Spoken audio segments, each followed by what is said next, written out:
반갑습니다. 오늘 세미나는요, 살람누리 사단법인 재단의 주체로 저희가 1년의 시리즈 세미나예요.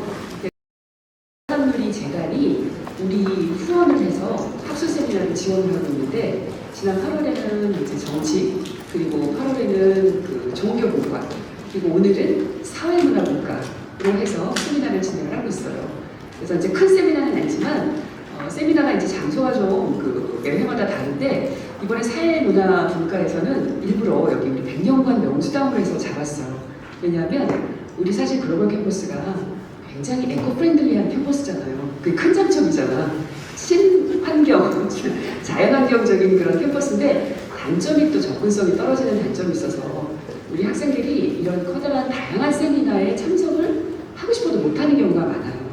근데 일부러 오늘 정말 훌륭하신 두 교수님들을 모시고 멀리까지 오시라고 제가 부탁을 드렸어요. 그래서 여러분하고 같이 이 세미나를 참석하게 하기 위해서, 참여하게 하기 위해서 제가 두 교수님들한테 무리한 부탁을 했고, 두 교수님께서 흔쾌히 이 먼 곳까지 와주셔서 발표를 해주십사 하고 또 응답을 해주셔서 이렇게 세미나를 하게 되었습니다. 오늘 주제는 중동과 또 동남아시아, 특히나 인도네시아 쪽에 이슬람 국가, 이슬람 지역에 있어서의 K 컨텐츠의 현재와 미래에 대해서 또 같이 이야기를 나눠볼 건데요. 오늘 발표자는 세 분이에요. 저를 포함해서 우리 최경희 교수님이라고 서울대학교 아시아연구소에서 주로 동남아시아, 특히나 인도네시아와 아세안 쪽에 연구를 하고 계시는 최경희 교수님께서 인도네시아 한류에 대해서 발표를 해주실 거고요. 그 다음에 마지막 분은 전동환 교수님이라고 배재여자대학교에서 국제무역물류학과에서 국제무역 물류를 전공하시는데, 동남아시아나 아세아에 과연 이 한류를 어떻게 하면 수출을 잘할 수 있을 것인가 라는 수출 전략에 대해서 조금 다른 시각으로 또 발표를 해주실 거예요. 그래서 여러분들이 잘 듣고 여러분이 향후에 또 중동과 이슬람 지역에 대해 있어서 발전 가능성, 진출 가능성을 좀 잘 모색했으면 좋겠어요. 그리고 특히나 오늘 살람누리 재단, 쿠웨이트 재단의 그 사무국장인 김형훈 박사님께서 여러분의 선배시고, 또 여기 인턴으로 일하고 있는 강고하 또 선생님도 여러분의 선배세요. 그리고 또 여기 우리 선생님도 여러분 또 강의하시는 선생님도 와 계시고요. 그리고 간단하게 우리 융합인재대의 학장님이시죠. 최진영 학장님의 간단한 인사말을 먼저 듣고 시작하도록 하겠습니다. 학장님. 네, 안녕하세요. 최진영 학장입니다. 원래 여기 명치당 우리 이 경치가 뷰가 되게 좋은 곳인데, 오늘 날씨가 좀 삐끗해서 우리가 멋있는 경치를 못 보는 게 있어요. 예전에 2014년인가 그때 이슬람학회 국제학술대회를 우리 웰컴에서 최초로 열었는데, 그때 여기서 리셉션을 했었어요. 제가 회장할 때인데, 그때 이제 쫙 해서 리셉션을 맛있게 했었습니다. 그때 이후로 처음 보려고 그러더라고요. 오늘 여러분들 만나고 반갑고, 저는 수업하다가 학생들 데리고 왔고요. 이거 왜 그러냐면은 아시다시피 K 컨텐츠, 한류가 중동 이슬람권에서 지금 상당히 사랑을 받고 인기가 있기 때문에 이러한 세미나를 통해서 여러분들이 아랍이나 아랍 중동 지역이나 인도네시아 지역이나 또 기타 다른 지역에서의 한류가 어떻게 보급되고 있는지, 또 그 문제점이 있으면 어떤 문제점이 있어서 우리가 극복을 해야 될 것인지, 개선해야 될 것인지, 이런 문제들을 여러분들이 이렇게 공유할 수 있고 배울 수 있는 기회라고 생각해서 같이 이렇게 이런 자리를 학생들이 같이 모여서 하는 게 매우 시적절하다, 중요하다고 생각합니다. 우리 융합인재대는 사실 여러 개 모듈이 있지만 문화산업 콘텐츠 모듈이 있지 않습니까? 거기에 테크노 미디어, 관광, 패션, 그 다음에 게임, 한류, 그런 세부 모듈이 있기 때문에 특히 이제 신입생들, 여기 작년부터 올해 1학년, 2학년들 중에 융인대 지원 동기 중에 뭐가 있느냐 그랬더니 저는 아랍어를 배워서 중동 이슬람 지역의 한류 보급에 앞장서는 K 컨텐츠 마케터가 되고 싶다. 그렇게 동기를 하는 친구들이 굉장히 많았어요. 그래서 이런 세미나가 있어야겠구나 생각을 하던 차에 우리 김상희 교수님께서 살람누리 김영훈 박사하고 이렇게 서로 우리가 협업을 해서 이런 자리를 마련하는 것 같습니다. 그럼 아무쪼록 오늘 교수님들 강의 잘 들으시고 여러분들이 앞으로 장차 K 콘텐츠를 중동 이슬람제가 알릴 수 있는 그런 훌륭한 인재가 되기를 보장하겠습니다. 네, 감사합니다.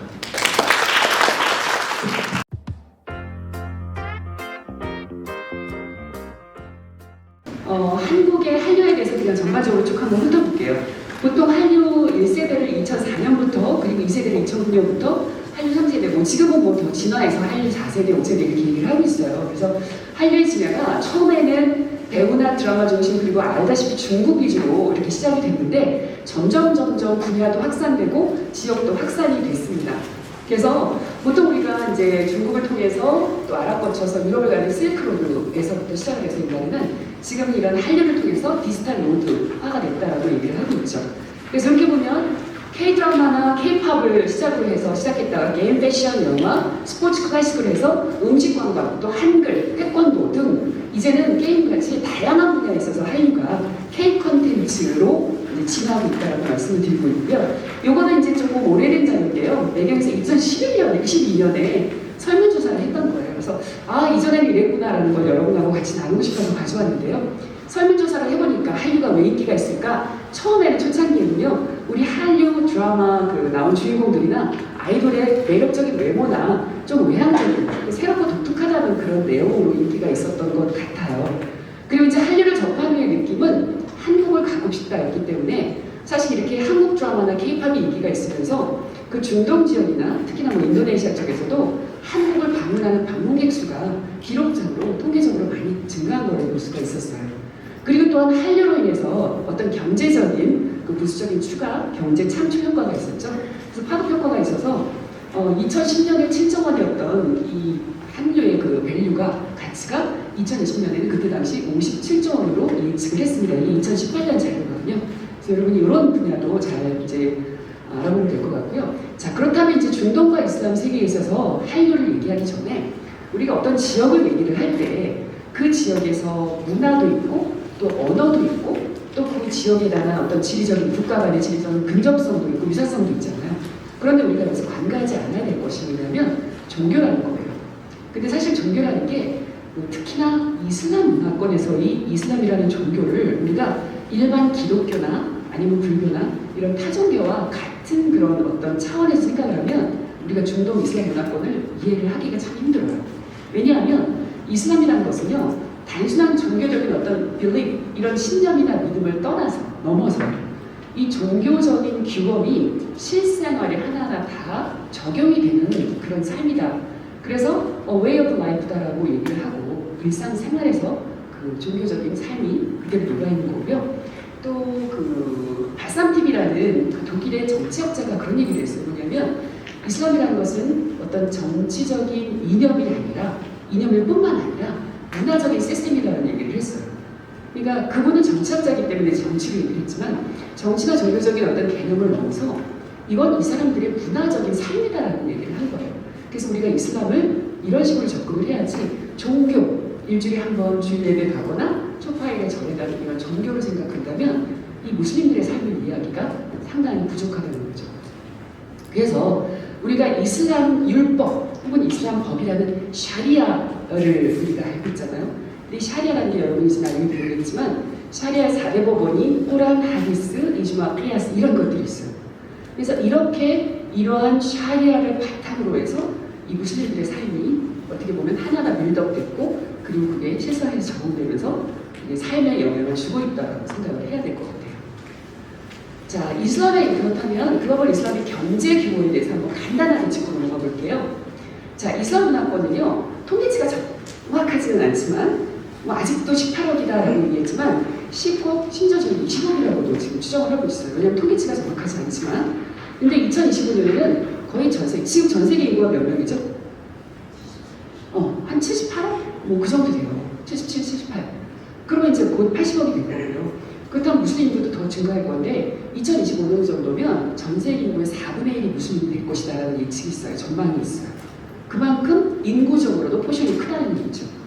그 다음에 이슬람의 그냥 경제적인 시장 규모가 이슬람 금융을 제외하고 보면은 무려 2조 2천억 달러예요. 이게 2021년 작년 기준이에요.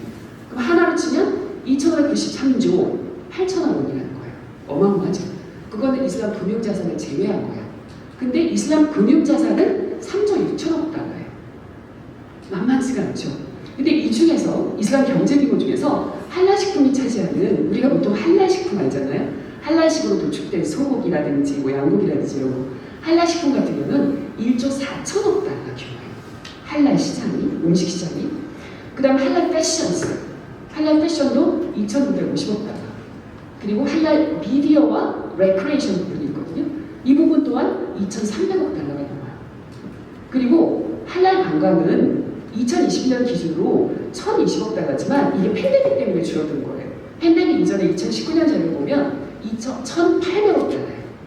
그러니까 앞으로 팬데믹 상황이 좋아지고 나아지면 훨씬 이 지역에 대한 관광 이 규모가, 경제 규모가 훨씬 커진다는 얘기죠. 또한 할랄 제약, 메디컬 부분, 그죠? 의약품 그리고 의료기기 이런 제약에 있어서는 1,000억 달러 작년 기준의 규모가 있어요. 그럼 이슬람 규모가 이것처럼 굉장히 전 세계적인 여러 분야에 있어서 큰 규모를 차지하고 있다라는 거를 우리가 여기서 빠진 게 화장품이에요. 화장품 규모도 7천억 달러. 굉장히 화장품도 또 인기가 있는 유명한 주점이죠. 그래서 보면 중동에 이제 케이팝 같은 거 있죠. 이게 이제 조금 된 자료기는 하지만 이렇게 학생들이, 여성들이, 무슬림 여성들이 히잡 쓰고 또 심지어 니값 쓰고 이렇게 케이팝에 열광을 하거나 이게 이제 초창기에 우리가 들어봤던 대장금이라든지 허준이라든지 주몽이라는 그런 그 한류 드라마인데요. 설문조사를 해보니까 그럼 한류 드라마를 왜 좋아하느냐에 있어서 그들이 원하는 것은 어떤 유교적인 가치관, 우리나라의 유교적인 가치관과 이슬람 문화가 굉장히 유사성이 있다라는 것이 있고 젊은이들, 즉 무슬림인이라는 젊은이들의 고민과 열망을 한류 드라마를 통해서 해결한다라는 거였고 세련됐다, 감성적으로 굉장히 또 터치하다, 그리고 예의 바르고 로맨티시즘도 있고 가족 중심, 또 중동이나 이슬람적인 그 가치가 패밀리 오리엔티드 거잖아요. 가족 중심적인 그런 문화거든요. 그러니까 가족 중심적인 가치가 있고 스토리 라인이 권선징악적이다. 즉 잘 되는 사람은 착한 사람은 잘 되고 악한 사람은 벌을 받는 이런 구조다라고 해서 굉장히 좋아하는 걸로 나와 있고요. 예를 들어서 대표적인 초창기 한류 작품인 대장금을 보면 이게 이제 2004년 후에 중동에서 또 상영된 이후에 그 후에 10년간 총 경제적인 이윤 창출이 1,119억, 이 드라마 하나가죠. 그러니까 전 세계적으로 중동도 그렇고 판권을 팔아서 또 그 외에 여러 가지 수익을 창출한 것이 이 정도고요. 이란에서는 이 대장금의 시청률이 무려 90%. 여러분 상상하세요.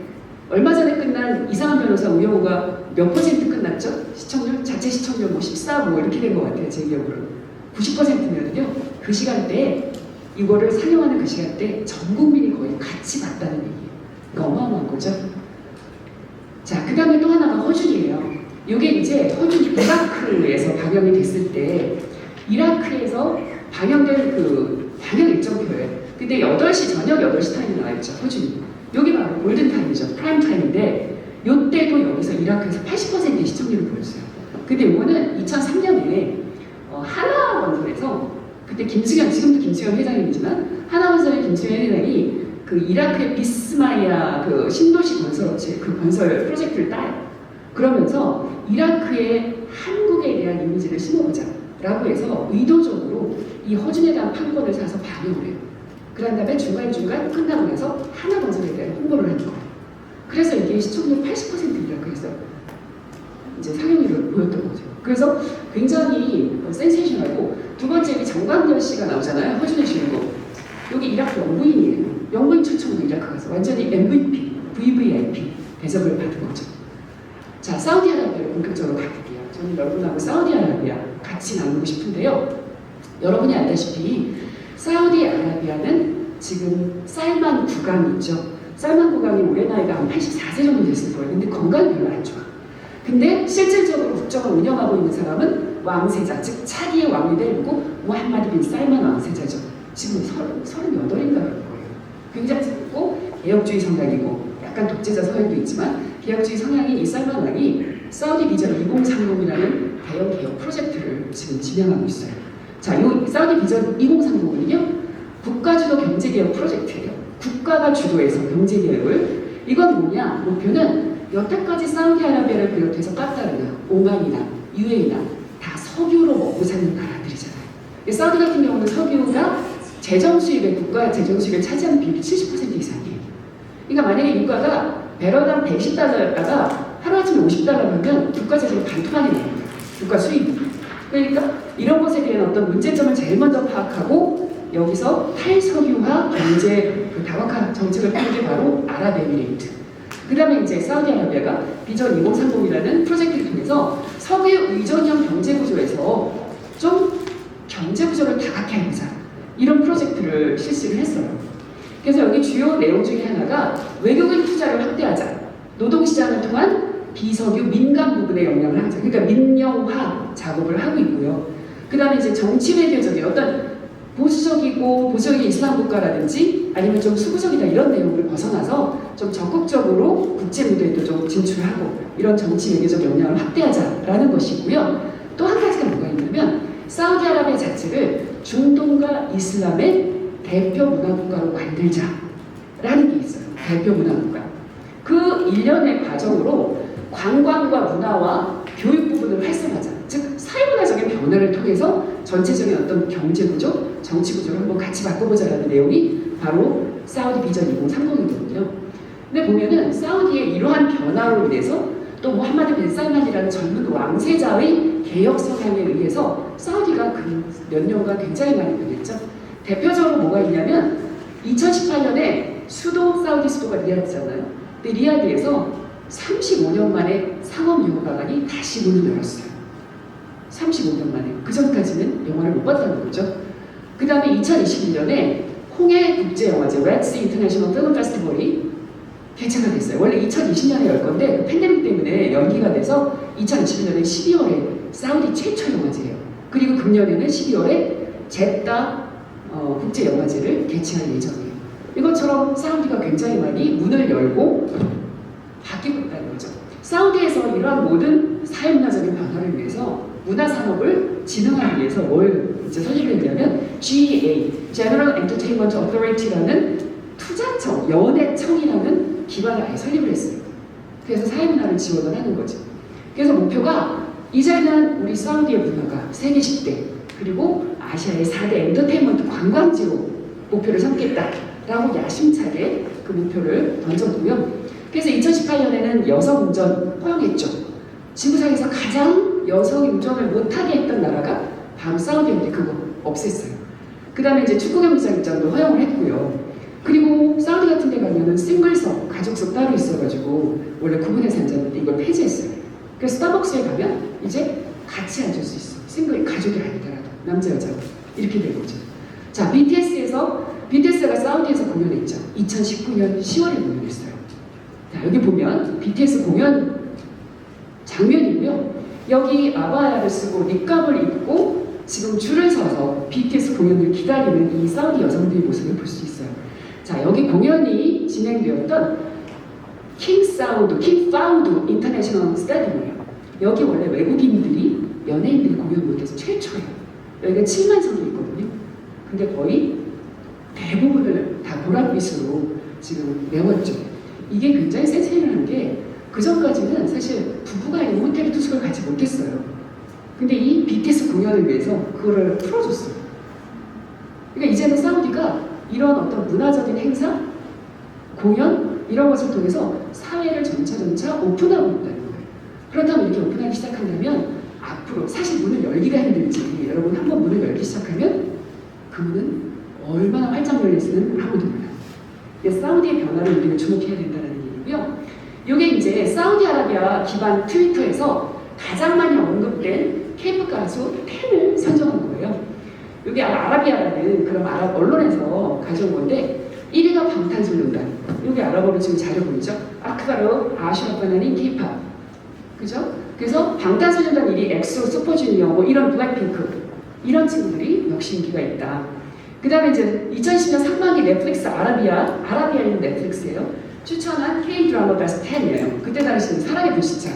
여기 이제 아랍어로 여기 아랍 자료로 오른쪽에 자료가 있는 거죠. 이거는 K-포스트라는 그런 언론의 기사를 재구성한 건데 이태원 클래스나 미스터 선샤인 그때 당시 우리나라에서 그때 유행했던 게 거의 바로 가서 유행을 한 걸 우리가 볼 수가 있어요. 그래서 이거는 이태원 클래스죠. 여기 이제 아랍어로 보면 알포가트나 아마티시얼 클라우스트. 중동에서의 어떤 소프트 파워라고 해서 한류를 소개를 하고 있어요.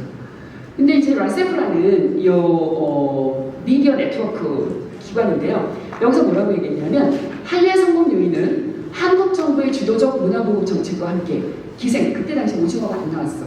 오징어 기회. 기생충과 같은 한국 영화의 세계 주요 영화제 수상 등 한국 영화 산업에 괄목할 만한 성장이 있다라고 평가를 했고요. 근데 이런 긍정적인 반응만 있었던 것은 아니에요. 자, 아따라라는 종교기관지가 있어요. 종교기관지에서는 뭐라고 얘기했냐면 한류는 체계적이고 조직적인 전략으로 이슬람 문화권에 진입하고 있는데 동성애와 같은 이슬람 율법과 모순되는 콘텐츠를 포함하고 있어서 주의를 기울여야 합니다. 어떻게 보면 이슬람적인 관점에서 K 콘텐츠나 한류를 바라보는 어떤 경계의 시선, 부정적인 시선을 우리가 동시에 느낄 수도 있고 마냥 좋은 게 아니라는 거죠. 한류가. 자, 오징어 게임이 나왔죠. 그런데 오징어 게임을 로베트 햇바를 해가지고 이제 역시 아랍어로 그 친구들도 다 보고 있어요. 보고. 근데 누슈비 메스리아라는 그 아랍 그 언론 매체에서 보면 여기 보면 이거는 무슨 얘기냐면 오징어 게임 시청의 위험성을 경고하고 있어요. 거기 조금 이렇게 선정적이고 좀 자극적인 내용이 많이 나오잖아요. 우리가 봐도. 그러니까 그런 것에 대한 경고성 기사를 내고 있다는 얘기예요. 그러니까 한류가 전 세계적으로 굉장히 확산되고 유행하는 건 사실이지만 중동이나 이슬람 국가에서 이슬람적인 관점으로 인해서 약간 경계의 시선도 있다. 특히나 종교자들을 중심으로 이런 것도 우리가 알아야 된다는 거죠. 그러면 사우디아라비아 시장을 한번 가능성을 한번 살펴볼게요. 자, 말한 것처럼 사우디 비전 2030으로 국가 주도 정책과 특히나 영 제너레이션. 우리가 알다시피 중동 이쪽은 인구 그 데모그래픽 쉐입이 어때요? 항아리죠. 항아리죠. 그래서 젊은 층들이 굉장히 많아요. 그래서 젊은 층들과 여성들이 특히나 강한 의지를 보여서 이런 것들이 이런 BTS나 그 BTS 공연 전에 그 같은 2019년에 슈퍼주니어 공연이 있었거든요. 물론 킹파우드가 아니었지만 슈퍼주니어의 공연처럼 어떤 외국 연예인들, 특히나 한국 연예인들에 대한 어떤 공연에 대한 갈망이 있어요. 그 다음에 이 사우디아라비아는요 여성 소비자가 주도를 해서 한류 콘텐츠를 소비를 해요. 남성보다는 여성 소비자들이 주축되고 있다. 그리고 이러한 여러 가지 일련의 세미나나 여성들의 참여는 사우디 여성의 문화예술의 자유를 확대하는 역할을 하고 있어요. 그러니까 어떻게 보면 이런 공연을 유치하고 공연이 유치됨으로써 사우디 여성들은 더 큰 문화예술을 통한 어떤 관점이나 시야를 넓힐 수 있고 그런 것들이 나중에 비단 사회 문화적으로만 국한되는 것이 아니라 그게 정치와 경제 전반에 갖춰서 영향력을 펼칠 수 있다는 거죠. 자, 사우디 같은 경우는요 2014년부터 2021년까지 중동 지역에서 탑5 K-POP 스트리밍 1위 국가예요. 중동 국가 중에서도 가능성이 많은 거죠. 그 다음에 중동에서 가장 큰 한류 시장으로 지금 성장을 하고 있기 때문에 그 가능성을 봐야 된다는 거예요. 그리고 여러분이 잘 알다시피 사우디아라비아는 순니파의 이슬람 종주국이에요. 형님 국가잖아요. 그렇기 때문에 사우디가 어떻게 변하는가를 주시한다면 그 주변 아랍 국가나 이슬람 국가의 변화도 어떻게 보면 추인하는 동인이 될 수가 있다는 거죠. 자, 그러나 이 사우디 내부에 또 종교 지도자들 있잖아요. 종교자들. 이런 사람들은 여태까지 그랬어요. 음악은 이슬람적인 관점으로 음악은 악마에게 문을 여는 일이다. 콘서트 하는 거, 연극 보는 거 못하겠는데 연극 등은 이슬람적 가치를 파괴하는 거다. 이슬람적 도덕을, 밸류를 망치는 거다 라고 해서 보수적으로 이거를 금지했었어요. 그렇지만 BTS 공연이 있죠. 그죠? 이런 것들로 인해서 사우디아라비아의 사회가 분위기가 변하고 있다는 것을 볼 수가 있어요. 자, 여기 게임 한번 잠깐 가져와봤어요. 게임 산업인데요. 요건 이제 니커 파트너스라는 그런 업체, 컨설팅 업체의 자료인데요. 자, 요 중동에 있어서 게임 산업이 그 성장 가능성이 매우 높은 블루오션 항목이에요. 그리고 이 중동은요, 국가마다 조금 상이하지만 UAE 같은 경우는 인터넷 보급률이 거의 99%예요. 사우디도 마찬가지죠. 이거 평균적으로 UAE, 여기 사우디아라비아 걸프 지역 이쪽이 인터넷 보급률이 90% 이상이에요, 평균. 그리고 산유국이라 소득 수준이 굉장히 높죠. 그렇죠? 그리고 말씀드린 것처럼 35세 이하 인구수, 전체 그 인구 비율이 굉장히 젊어요. 50% 이상이 35세 미만이야. 그러니까 앞으로 사회가 젊다는 것은 점점 더 발전할 수 있는 가능성이 높다는 거고요. 잠재력이 높다는 거고, 특히나 이쪽은 아라비아 반도는 사막기후잖아요. 덥잖아요. 낮에 뭐 40도, 50도. 그러다 보니까 사막기후 특성상 실내에서 시간 보내는 그런 시간이 많잖아요. 그러니까 게임이 굉장히 활성화돼요. 젊은 세대들이 지금 활성화되고 있는데, 여기 조사한 거 보면 사우디아라비아, UAE, 이집트 3개국의 게임 산업 규모가 2020년 작년 기준으로 17억 6천만 달러, 한화로 2조 원이 넘어요. 굉장히 큰 포션을 차지하고 있고요. 2029년에는 31억 4천만 달러로, 그러니까 통합해서 4년간 아마 총합 성장률을 따지면 한 38% 있고, 어마어마한 그런 성장률을 보이고 있는 거고요. 13.8%네요. 연평균 성장률 집계가 이렇게 됩니다. 그래서 굉장히 많은 성장 가능성이 있다. 예를 든 거예요, 게임 산업을. 자, 거기다가 또 중요한 것은 무함마드 빈 살만 왕세자, 이 무함마드 빈 살만 왕세자가 게임에 굉장히 관심이 많대요. 그래서 게임 산업에 적극 투자하고 있어. 그 많은 돈. 이 무함마드 빈 살만 개인 그 재단도 있잖아요.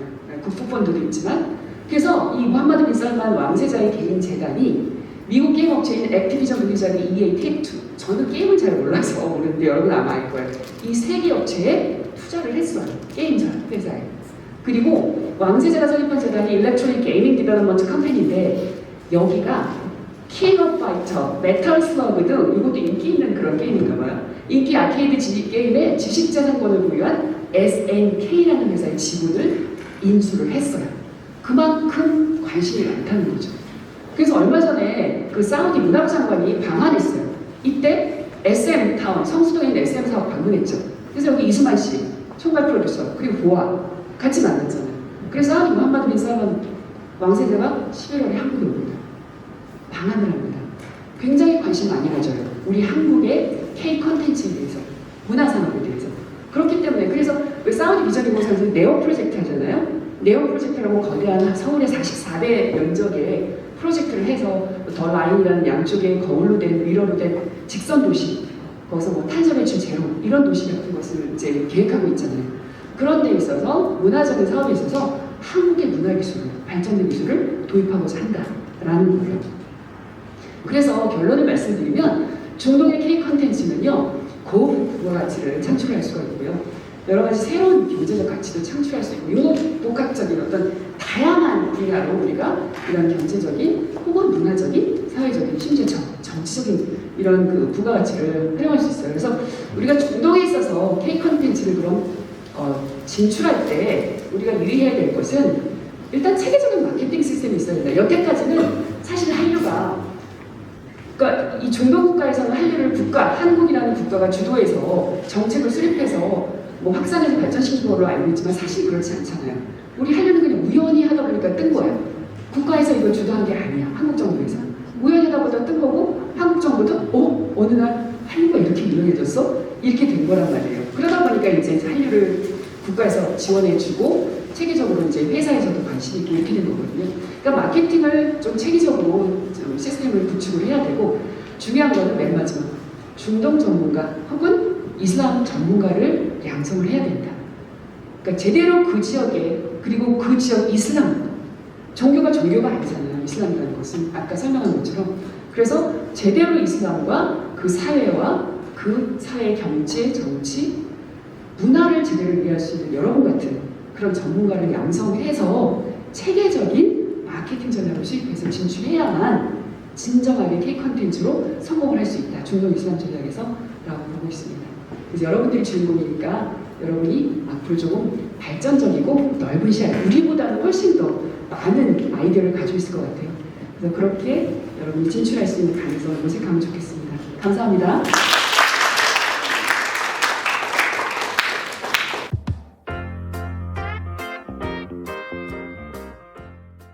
네, 반갑습니다. 소개받을 최경이고요. 되게 떨리네요. 다들 가인이긴 하지만 낯선 곳에서 하게 돼서 좀. 근데 제가 그 외대 출신이에요. 외대 정치외교학 박사를 받고 인도네시아 아세안 연구를 하고 있는데, 그래서 서울대에서 2014년부터 계속 근무를 하고 있는데, 여기 오니까 옛날에 연애 있었던 기억이 나오네요. 나의 젊은 날의 시절에 그래서 마음이 이렇게 했는데도 얼굴이 낯선 표정이 네, 그랬던 아름다운 추억을 갖고 있던 이곳이라고요. 그래서 한 2006년부터 굉장히 여기서 강의를 했었던 기억도 있는데 뜻깊은 시간에 초대해 주셔서 너무 감사드리고요. 인도네시아 K 컨텐츠와 관련돼서 오늘 말씀을 드릴 건데 혹시 인도네시아에 대해서 여기도 중동 연구를 중동을 주로 하시니까 인도네시아에 대해서 들어보신 적은 있나요? 네, 인도네시아가 이 중동이라는 그 지역을 연구할 때 무슬림 국가 이런 표현 많이 쓰는데 딱 떠오르면 인도네시아 떠오르잖아요. 지구상의 최대로 무슬림을 보유한 국가. 그렇기 때문에 어마어마한 시장적 가치가 있는 나라인 거잖아요. 그래서 지금 아까 김선 교수님 얘기한 것처럼 19억 명이라고 했을 때 인도네시아 인구는 2억 7천만 명이거든요. 세계 4위 인구 대국이고 거기에 한 85%가 이슬람을 믿고 있는 무슬림이에요. 그렇기 때문에 사실은 이제 아까 글로벌 이슬람믹 인디케이터, 그러니까 글로벌 이슬람 경제의 흐름에 있어서 중동과 동남아는 굉장히 중요한 관찰의 대상이고 동남아에서 가장 이슬람 경제를 활성화시킨 나라가 말레이시아라면 거기 60년대부터 시작을 했으니까요. 인도네시아는 최근의 변화라고 보시면 돼요. 어쨌든 오늘 인도네시아 K 콘텐츠와 관련돼서 제가 얘기를 드릴 거는 아까 김수영 교수께서 사우디아라비아 사례를 굉장히 자세하게 얘기를 해주셨는데 그것의 연장이고 기초하여 저는 이렇게 이제 관련되어 있는 부분도 있기도 하고 조금 더 사실 김수영 교수님 모든 쟁점 다 얘기하신 것 같아요. 그래서 저는 한류는 지금 이제 변모를 하고 있다라는 거예요. 아까 교수님께서도 1기, 2기, 3기, 지금은 4기이기도 5기하고 6기도 하는데 일단은 한류 4기라고 얘기를 할 수 있거든요. 한류 4기. 이 생태학적 변모가 갖고 있는 의미가 뭐냐. 사실 그런데 참고로 말씀드리자면 저는 이제 문화 컨텐츠 연구자는 아니에요. 인도네시아를 연구하다 보니까 인도네시아의 한국적 문화 영향력이라는 것들이 확산되면서 요것을 이제 바라보게 된 거죠. 김수환 교수님이랑 같이 프로젝트 했던 게, 그러니까 책 북 프로젝트 했던 게 한류라고 하는 하나 한국의 문화 컨텐츠의 글로벌 현상이 과연 지속 가능할 거냐? 라고 하는 질문은 애초부터 나올 때부터 계속적으로 문제제기됐던 부분이거든요. 그래서 지속 가능하다, 안 하다 이런 쟁점이 굉장히 있다는 얘기예요. 그래서 이 한류 콘텐츠에 대해서 계속적으로 주목을 하고 있는 한국국제문화교류진흥원, 이거 메모하셨다가 나중에 홈페이지에 들어가 보세요. 한국국제문화교류진흥원에서는 한류 다음, 한류 넥스트 스텝에 대한 고민을 하고 있는 거죠.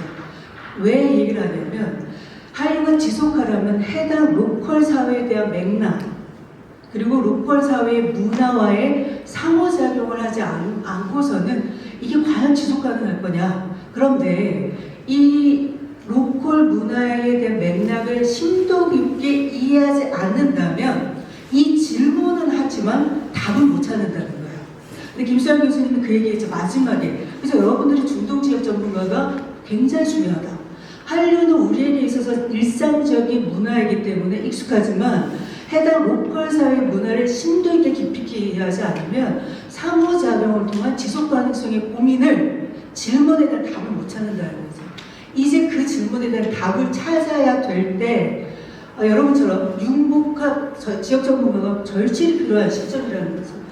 그래서 인도네시아 같은 경우는 한류가요. 제가 이 이제 포피스랑 이 작업을 할 때 좀 깜짝 놀랐어요. 제가 박사학위 논문을 인도네시아 포함해서 썼는데 주로 왔다 갔다 하잖아요. 왔다 갔다 하면은 2006년도에 인도네시아 분이 저한테 유노를 안 해요. 그래서 저도 그때 당시 인도네시아 대통령이 유도 요노였거든요. 안다고 유도 요노. 아니 유노를 아니라고 그러더라고요. 정말 제가 동방신기를 거기 인도네시아에서 처음 알게 됐어요. 그리고 슈퍼주니어도 인도네시아의 사람들을 만나면서 한국 문화에 대해서 얼마나 그래서 K-팝의 커버 댄스의 페스티벌이 대도시에서 매해 일어날 만큼 엄청난 인기인데 그러니까 아까 말했던 국제문화교류진흥원에서 한류 지수를 측정하기 시작을 했어요. 그 한류 지수를 측정했는데 2019년에 1위가 인도네시아였어요. 저는 깜짝 놀랐어요. 아니 1위까지? 그러면서 오히려 적극적으로 인도네시아 한류에 대해서 주목하기 시작을 한 거죠. 제가 솔직히 말하면 그 전까지는 뭐 많은 현상 중에 하나일 거야라고 얘기를 한 거죠.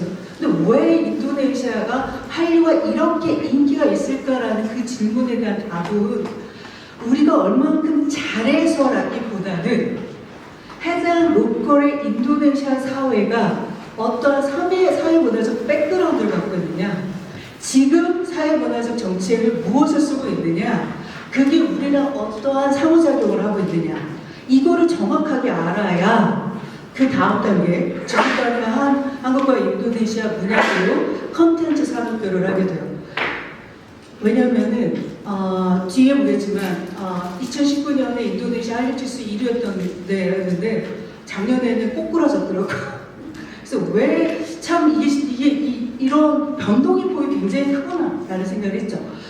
저는 이제 그래서 이 부분도 이제 문화 콘텐츠를 연구하는 사람들은 굉장히 중요한 하도이기 때문에 앞으로 여러분들이 문화 콘텐츠의 융복합 전문가가 된다고 하면 한류의 성장이라고 하는 역사적 배경, 그리고 거기에 맞는 제도적인 정책적 변화, 그리고 거기에 맞는 인재 양성들은 어떻게 되어왔는지라는 것들을 좀 목도해 보실 필요가 있어요. 여러분들은 잘 모르겠지만 한류가 왜 우리나라한테 굉장히 성장했을까? 그리고 전 세계는 한류를, 그리고 K-팝에 나와 있는 BTS의 노래 가사에 주목하면서 또 이란의 그 여성 시인들이 BTS 노래를 부르면서 하고 있을까라고 하는 그 대목에 한국의 놀라운 변화들을 여러분들이 인식을 하고 있어야 된다는 거죠. 이게 바로 1990년 중반 이후라고 얘기하는 건 바로 한국이 소위 말하면 민주화라고 하는 것들이 완벽하게 본격화된 시대를 얘기하고 있어요. 그래서 K 콘텐츠, 그 다음에 예를 들어 오징어 게임이나 그 다음에 기생충이라고 하는 이 컨텐츠의 파워라고 얘기하는 거, 이건 뭐냐면 우리 사회가 갖고 있는 문화 변동의 맥락이 K 콘텐츠 안에 집중되어 있기 때문이라는 거죠. 형식의 문제가 아니라 그 내용성을 여러분들은 이해하셔야 되고, 거기에 로컬 사회들이 이 반응들이 어떠한 그 로컬 사회의 필요랑 반응하는지를 잘 심층적으로 이해하실 필요가 있다는 거죠. 그런 면에서 이 민주화의 분위기, 자유화의 분위기, 그 다음에 이것들이 문화산업의 역량으로 확대되는 분위기는 사우디아라비아도 마찬가지고요. 인도네시아도 정확하게 그 요구랑 맞아있다는 거죠. 이게 아까 영 제너레이션과 그 다음에 여성들의 요구하고도 절묘하게 컨텐츠적으로 맥락을 같이 하고 있다는 거죠. 현재 한류 사기는 이 정도는 질적으로 다른 면모를 얘기하고 있다고 얘기해요. 보셨을 거예요. 이 오징어 게임은 넷플릭스라고 하는 글로벌 OTT 플랫폼 아니고서는 이렇게 이런 확산을 가질 수 없죠. 그게 바로 미국, 그러니까 넷플릭스라는 이 플랫폼의 작용인 거죠. 미나리는 어때요? 미나리는 미국 감독의, 미국 자본의, 한국 배우들, 이게 하이브리드 레이스예요. BTS는 태국, 그래서 태국이 1위가 올라왔더라고요. 소비 지수가. 블랙핑크의 태국 출신 멤버가 들어있기 때문이죠. 그러면 과연 코리안 콘텐츠는 뭘 의미하느냐? 이것도 글로벌 현상의 변화 속에 있다. 그래서 여러분들이 내가 어느 고정되어서 있지 않는 융복합이라는 사고가 한류 콘텐츠의 제 4기와 제일 잘 맞물린다는 거죠. 근데 여기서 굉장히 혼돈해서 나는데, 이게 그냥 대충 섞는다고 나오는 것이 아니라 제 요소들이 정확하게 의미가 엮여질 때 융복합의 결과물들이 좋은 거잖아요. 그래서 여러분들 굉장히 수업을 들으면서 내가 융복합인데 뭘 제대로 융복하고 있는가, 이런 고민이 굉장히 많이 드실 거예요. 그런 면에서는 하나하나의 그 내용을 정확하게 이해를 해서 융합시키는 훈련들을 계속 하실 필요가 있어요. 어쨌든 저는 한류 사기에 이 맞는 시대적인 변화가 한국의 경제적, 사회문화적, 정치적인 맥락과 연관이 있다라는 얘기를 드리고요. 여기 포피스에서 아까 말했던 국제문화교류지구원이라고 얘기했죠. 여기 한번 들어가 보시면은 한류 콘텐츠에 대해서는 글로벌 현상을 제대로 잘 분석하고 있는 곳인데 한류 지수라고 하는 개념을 설정을 했어요. 현황 지수, 인기도, 그 다음에 한류 지수 성장도를 구별을 했거든요. 그래서 X축, Y축을 해갖고서는 이 나라들을 구별했는데 제가 이 시점에서 봤거든요. 인도네시아, 베트남이 저 1위군에 해당되는 거고요. 그 다음에 그 다음 연도에도 1위군으로 있었는데 작년에 보니까는 이 X축에 즉 성장군에서 고성장군에서 중성장군으로 확 떨어졌더라고요. 마이너스 6.2% 감소. 과연 무엇 때문이었을까? 사실은 이게 아주 우발적 요소가 이런 결과를 나올 수도 있다는 거예요. 여러분 배드민턴 드라마 기억하세요? 우리 동네 스포츠 드라마가 있었어요. 배드민턴. 근데 인도네시아가 배드민턴에 굉장히 몰입된 나라거든요. 그리고 이 국제 게임에서도 1등하고. 근데 거기 드라마에서 인도네시아 배드민턴 선수를 부정적으로 언급을 했어요. 난리 난 거죠. 난리 나. 그러니까 민감성이, 문화에 굉장히 민감성이 있는 그런 고려를 하지 않은 거가 바로 그대로 이런 지표 현상으로 등장을 하는 거죠. 그래서 보시면 한류 현황 지수는 일일이 좀 떨어졌다라고 하는 거예요. 그래서 실제로 한류는 어쩌면 예민한 문제다. 예민한. 그리고 과연 이것이 지속 가능하기 위해서는 어떻게 해야 되느냐라고 하는 고민들을 만약에 문화 콘텐츠 산업 영역에 있는 사람들이라면 끊임없이 고민을 해야 되는 거죠. 자, 아까도 교수님께서 얘기했는데 인도네시아에서 한류라고 하는 것이 연상되는 이미지가 있어요. K-pop, 한류 스타, 드라마, 한식, IT 제품, 브랜드선. 이거는 다른 나라에 비해서 인도네시아는 음악, K-팝이 1위의 한류 지수를 나타나고 있다라고 얘기하는 거거든요. 근데 인도네시아 입장에서 보면 이거는 이상한 현상이 아니에요. 왜냐? 인도네시아는요, 엄청나게 음악적으로 강한 국가예요. 네. 인도네시아 파퓰러송, 인도네시아 재즈 페스티벌, 인도네시아 낭둔, 로컬이 갖고 있는 음악 시장이 어마어마하다는 거예요. 거기는 인도 음악, 그 다음에 서양 음악, 그 다음에 미국 팝송 다 넓어요. 그 중에서도 자기랑 잘 맞는 K-팝이라고 하는 것들이 그 로컬의 맥락하고 굉장히 맞아 있다는 거죠. 근데 여기서 특징적인 건 뭐냐면요. 다른 나라에 비해서 음식 부분이 상대적으로 순위도가 낮는 거. 그러니까 음식이 높은 나라가 있어요. 예를 들면 대만이 1위 음식, 일본도 한식이 1위라고 하는 건데 인도네시아는 왜 음식이 조금 우리 이제 K 콘텐츠 중에서 떨어질까? 저는 여러분들이 인도네시아 음식을 먹어보면 그 차이가 날 거예요. 그럼에도 불구하고 여기에서 이 인도네시아하고 한국하고의 음식 문화적으로 접합 지점이 있어요. 뭐냐면 쌀 문화권이에요. 쌀을 영혼의 음식이라고 얘기할 만큼 쌀 문화권이에요. 그렇기 때문에 비빔밥, 그 다음에 김밥 엄청난 인기입니다. 특히 우영우 이후에 김밥은 정말 폭풍처럼 인기인 거죠. 그렇습니다. 요거는 특징적인 건 알아봐요. 근데 여러분들은 이게 요런 일종의 이런 표를 보시면서 중국, 일본, 대만, 태국, 말레이시아, 인도네시아 그냥 이렇게 순위라고 하는 이 차이가 어떤 의미를 갖고 있느냐 뭐예요? 바로 해당 로컬 사회의 사회문화적 맥락과 특징을 얼마큼 읽어내느냐인 거죠. 여러분들이 참여해야 될 지점은 저렇게 식상해 보이는 표 안에서 내가 전공하는 로컬 사회의 특징들을 탁탁 잡아낼 수 있는 능력. 이게 바로 이제 지역 전문가 융복합의 마케터들이 역할을 할 수 있는 부분이라고 생각됩니다. 그 다음에 이런 면에서 한류하면 긍정적인 부분만 있는 것이 아니라 부정적인 인식이 있는데 그 부정적 인식조차 로컬 사회의 특징보다 다 다르다는 거예요. 저는 이거 보고도 되게 흥미로웠는데 일본, 한국과의 정치적 외교적 입장이 제일 1순위예요. 당연하겠죠. 예. 그래서 한류 콘텐츠를 보면 그것이 가장 부정적인 인식이 되는 이유라고 얘기하는 거예요. 그러면 인도네시아 같은 경우가 한류 콘텐츠를 보면서 어떤 걸 부정적인 인식을 느낄 것이냐 이게 사실은 사우디아라비아를 얘기하는 무슬림 문화권 베이스랑 굉장히 유사한 특징으로 반응을 보여주죠. 네, 그게 바로 매우 자극적이고 선정적이다라고 하는 이 부분이 한류 콘텐츠를 보면서 무슬림인들이 느껴지는 부담감이라고 하는 부분인 거죠.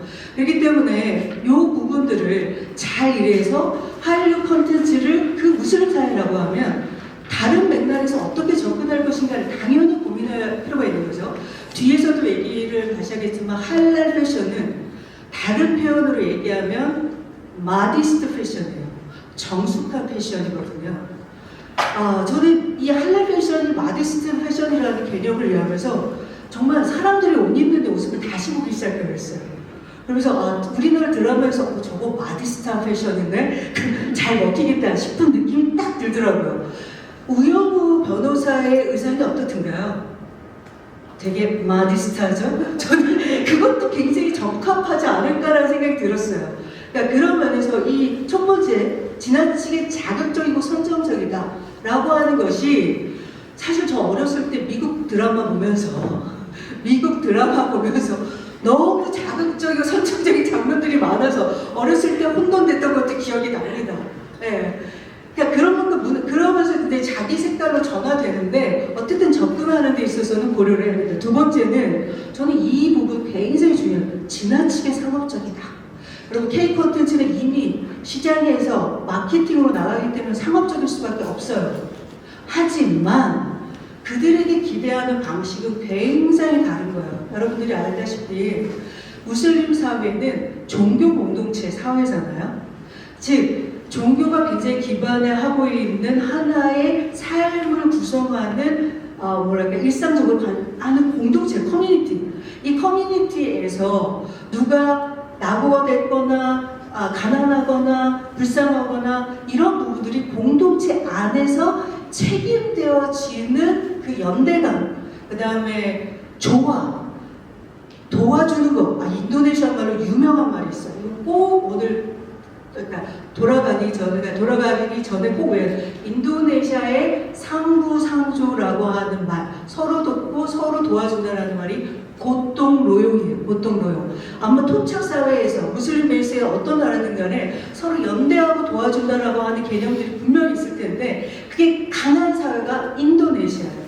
그러니까 자본주의 최첨병으로 K 콘텐츠의 이 모드들이 그들이 보기에 있어 자본주의적 공격이나 상업적으로 느껴질 때 그럼 우리는 어떻게 해야 되느냐? 우리는 이 인터레스트를 그 사회에 기여할 수 있는 기부행위나 연대활동이나 모금활동이나 이런 것들을 적극적으로 나가준다면 이런 부정적 인식을 극복할 수 있다는 건 굉장히 중요한 마케팅의 포인트라는 얘기예요. 여러분도 우리나라도 대한민국의 이 연예인들 중에 기금 많이 하는 사람 좀 좋잖아요.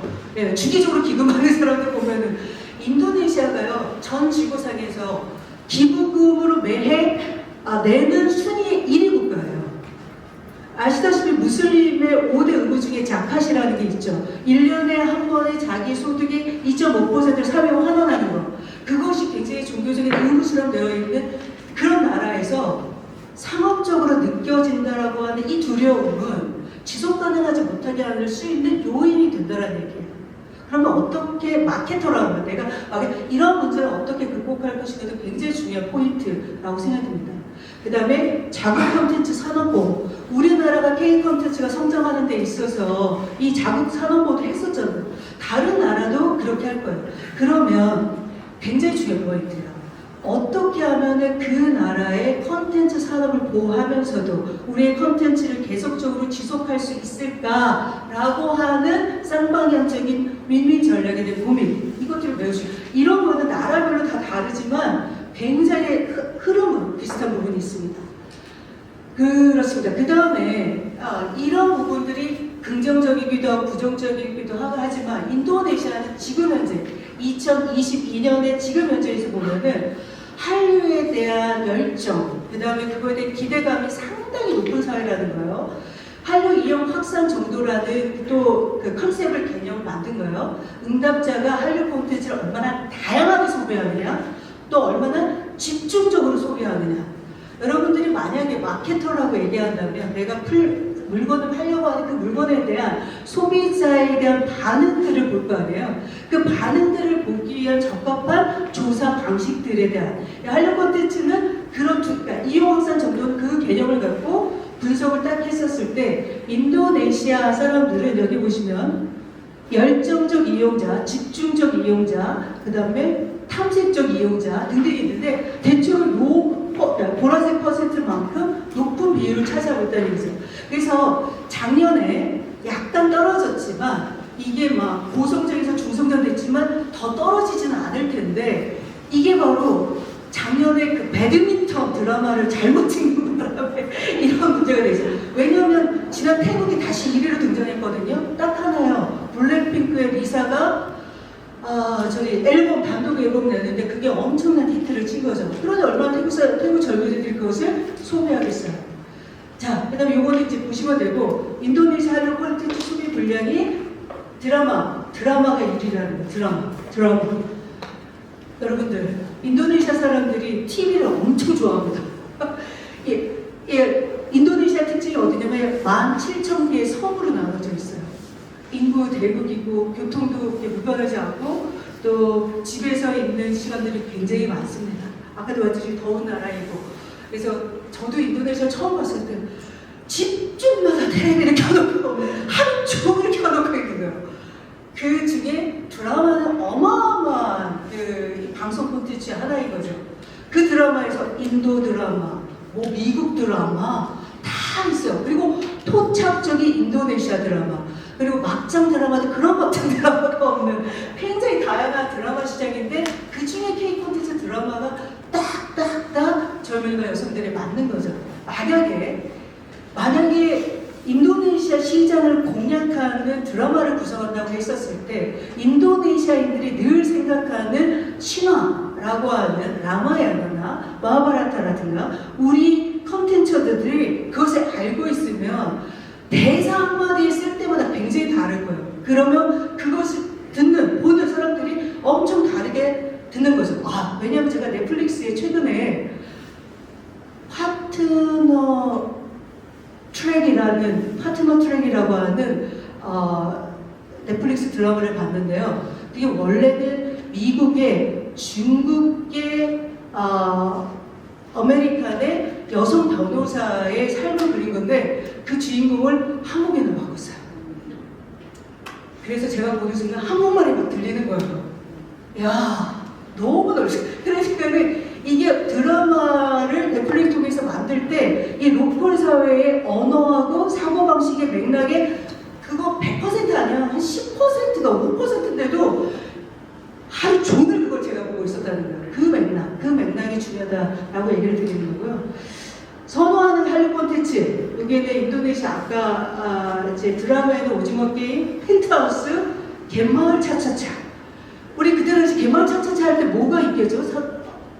한국에서? 그런데 한국에서는 그거보다도 인도네시아는 갯마을 차차차가 인기가 있었다. 뭐 이런 차별성이 있는 거고 영화는 기생충 부산의 요것도 로컬 사회적인 맥락에 따라서 다른 부분들이 해석될 수 있고 핵심은 또 한류 중에 우영우 엄청나게 인기가 로컬 신문 중에 꼼파스요. 꼼파스라고 딱 보시면은 거기에 우영우를 쳤더니요. 야, 저는 깜짝 놀랐어요. 이 페이지가 어마어마하게 많다는 거예요. 어마어마하게. 이거는 우영우가 시작되기 전부터 끝날 때까지 그 한국의 그 반응까지 다 로컬 사회에서의 반응들을 그대로 올리고 있다는 얘기예요. 어마어마합니다. 예. 그래서 제가 이번에 다음 주에 인도네시아 갔는데 인도네시아의 김밥이 현지화됐대요. 떡볶이가 현지화됐대요. 과연 한국 음식이 현지화되면 어떻게 되는지를 제가 경험을 하게 될 것입니다. 자, 그런 면에서 인도네시아에서 한류라고 얘기하는 것이 이렇게 활성화되고 있는데 과연 어떤 문화적 맥락 때문에 그러느냐가 굉장히 중요한 포인트인데 여러분들이 향후 이 고민은 뭐냐, 인도네시아에 대해서 잘 알아가 아니라 앞으로 왜 한국은 왜 다른 나라를 자기가 마케터로서 알아야 되는 이유이기도 한다라는 거죠. 누누이 얘기하지만 제가 여기 큰 오타라고 멀티 컬처럴리즘인데 L자가 빠졌습니다. L자가 어디 빠졌는지 잘 아실 거예요. 네. 다문화주의 정수의 나라예요. 인도네시아 같은 경우는. 인도네시아는 정말 아까도 인구 대국이었는데 이 종족으로 따지면요. 인류학자들은 300개 종족으로 분류를 하는데 아주 미세하게 나누면 800개 종족으로도 구별을 해요. 이 종족별로 언어도 다릅니다. 그래서 오랜 전통적 관심을 갖기 때문에 커스튬, 트레디셔널 커스튬도 있고 트레디셔널 노래도 있고 있다는 거죠. 이런 나라가 네덜란드 식민지 이후에 독립되어져서 하나의 나라로 만들어냅니다. 원 네이션으로 만들어야 된다는 거죠. 그래서 이렇게 얘기를 해요. 인도네시아가 하나의 나라로 움직이는 것 자체가 거의 기적적인 같은 나라다. 그런데 인도네시아가 12, 13세기에 그 중동으로부터, 인도로부터, 사실은 인도 무역상인이 이슬람을 전파한 게 더 영향력이 더 컸고요. 그 다음에 이제 아랍상인을 했는데, 무슬림이 14세기부터 쭉 퍼지기 시작을 하면서 주류 종교가 이슬람이 된 거죠. 예. 그러면서 독립하는 과정에서 헌법을 만들 때 사실은 이 알라에 대한 믿음이라는 것을 헌법에 넣기보다는 종교의 자유라고 하는 부분들을 인정하면서도 유일신에 대한 믿음이 중요하다라고 하는 선택을 한 거예요. 그게 이제 판차실라 헌법인데 이 얘기는 뭐냐면 인도네시아는 최대 무슬림 국가이긴 하지만 국교가 이슬람이 아니고 다종교의 자유, 종교 자유의 다종족, 다문화, 다언어의 멀티컬처리즘 사회가 정체성이라는 거예요. 그런데 굉장히 중요한 거 있습니다. 무슬림이 주류이면서 다종교 사회에 상호 조화와 융합을 이룰 수 있느냐라고 하는 이 모델 가능한가 안 가능한가? 이게 인도네시아가 굉장히 성공적으로 보여주고 있기 때문에 주목하는 거예요. 그래서 흔히들 이렇게들 얘기하거든요. 중동은 조금 센 무슬림, 동남아의 인도네시아는 좀 온건한 무슬림, 또 실용적인 무슬림. 왜냐하면 이 이슬람이라는 것이 외래 종교였기 때문에 토착 문화와 융복합도 굉장히 강하거든요. 그리고 그들의 정체성 자체를 바로 여기 문화 다양성, 즉 이거 굉장히 다양성 속의 통일, 베네카 뚱벌이카라고 얘기하는 거거든요. 산스크리트어인가요? 다양성 속의 통일을 이룬다. 여러 다양한 종족 속에 인도네시아라는 통일성, 여러 종교라는 것 속에서 인도네시아라는 통일성, 이런 부분. 이게 인도네시아의 가루다라고 하는 국장이에요. 여러분 인도네시아 갈 때 가루다 항공 타죠? 예, 이 이수누를 태우고 다녔던 이 신화 속에 나오는 새라고 하는 거죠. 여러분 생각해 보세요. 무슬림이라는 최대 무슬림 보유 국가가 국장이 힌두교 상징이에요. 그리고 인도네시아 나중에 여행을 하다 보면은 우리나라의 경주와 같은 도시가 있는데 그 경주에 보르부두르라는 사원이 있어요. 그 보르부두르가 최고의 불교 사원이에요. 8세기죠. 그러니까 인도네시아가 무슬림이 최대 국가이지만 그 저변에 있는 문화 다양성의 민감도, 폭이 높다라는 거예요. 우리나라 어때요? 문화 다양성에 대한 이해가 아주 낮다라는 거 여러분이 알 거예요. 과연 K 컨텐츠가 글로벌리 그리고 아주 오랫동안 지속하려면 우리 문화 다양성의 민감도를 높여야 된다고 얘기를 많이 하는데 이건 역으로 우리가 바라보는 그 로컬 사회에 대한 깊이 있는 이해가 굉장히 중요하다라는 거죠. 자, 그래서 인도네시아 같은 거는 300개, 800개 종족으로 나누지만 일단은 주류 종족이 자바족, 순다족 이렇게 종족이 나눠진다. 나중에 동남아 수업도 좀 들으시고. 예. 자, 그래서 아까 굉장히 중요한 얘기. 제가 왜 한류에 있어서 한국의 그 K 콘텐츠가 발전됐느냐라고 하는 부분은 여러분들은 잘 못 느끼시겠지만 우리나라가 독재를 18년간 경험을 했잖아요.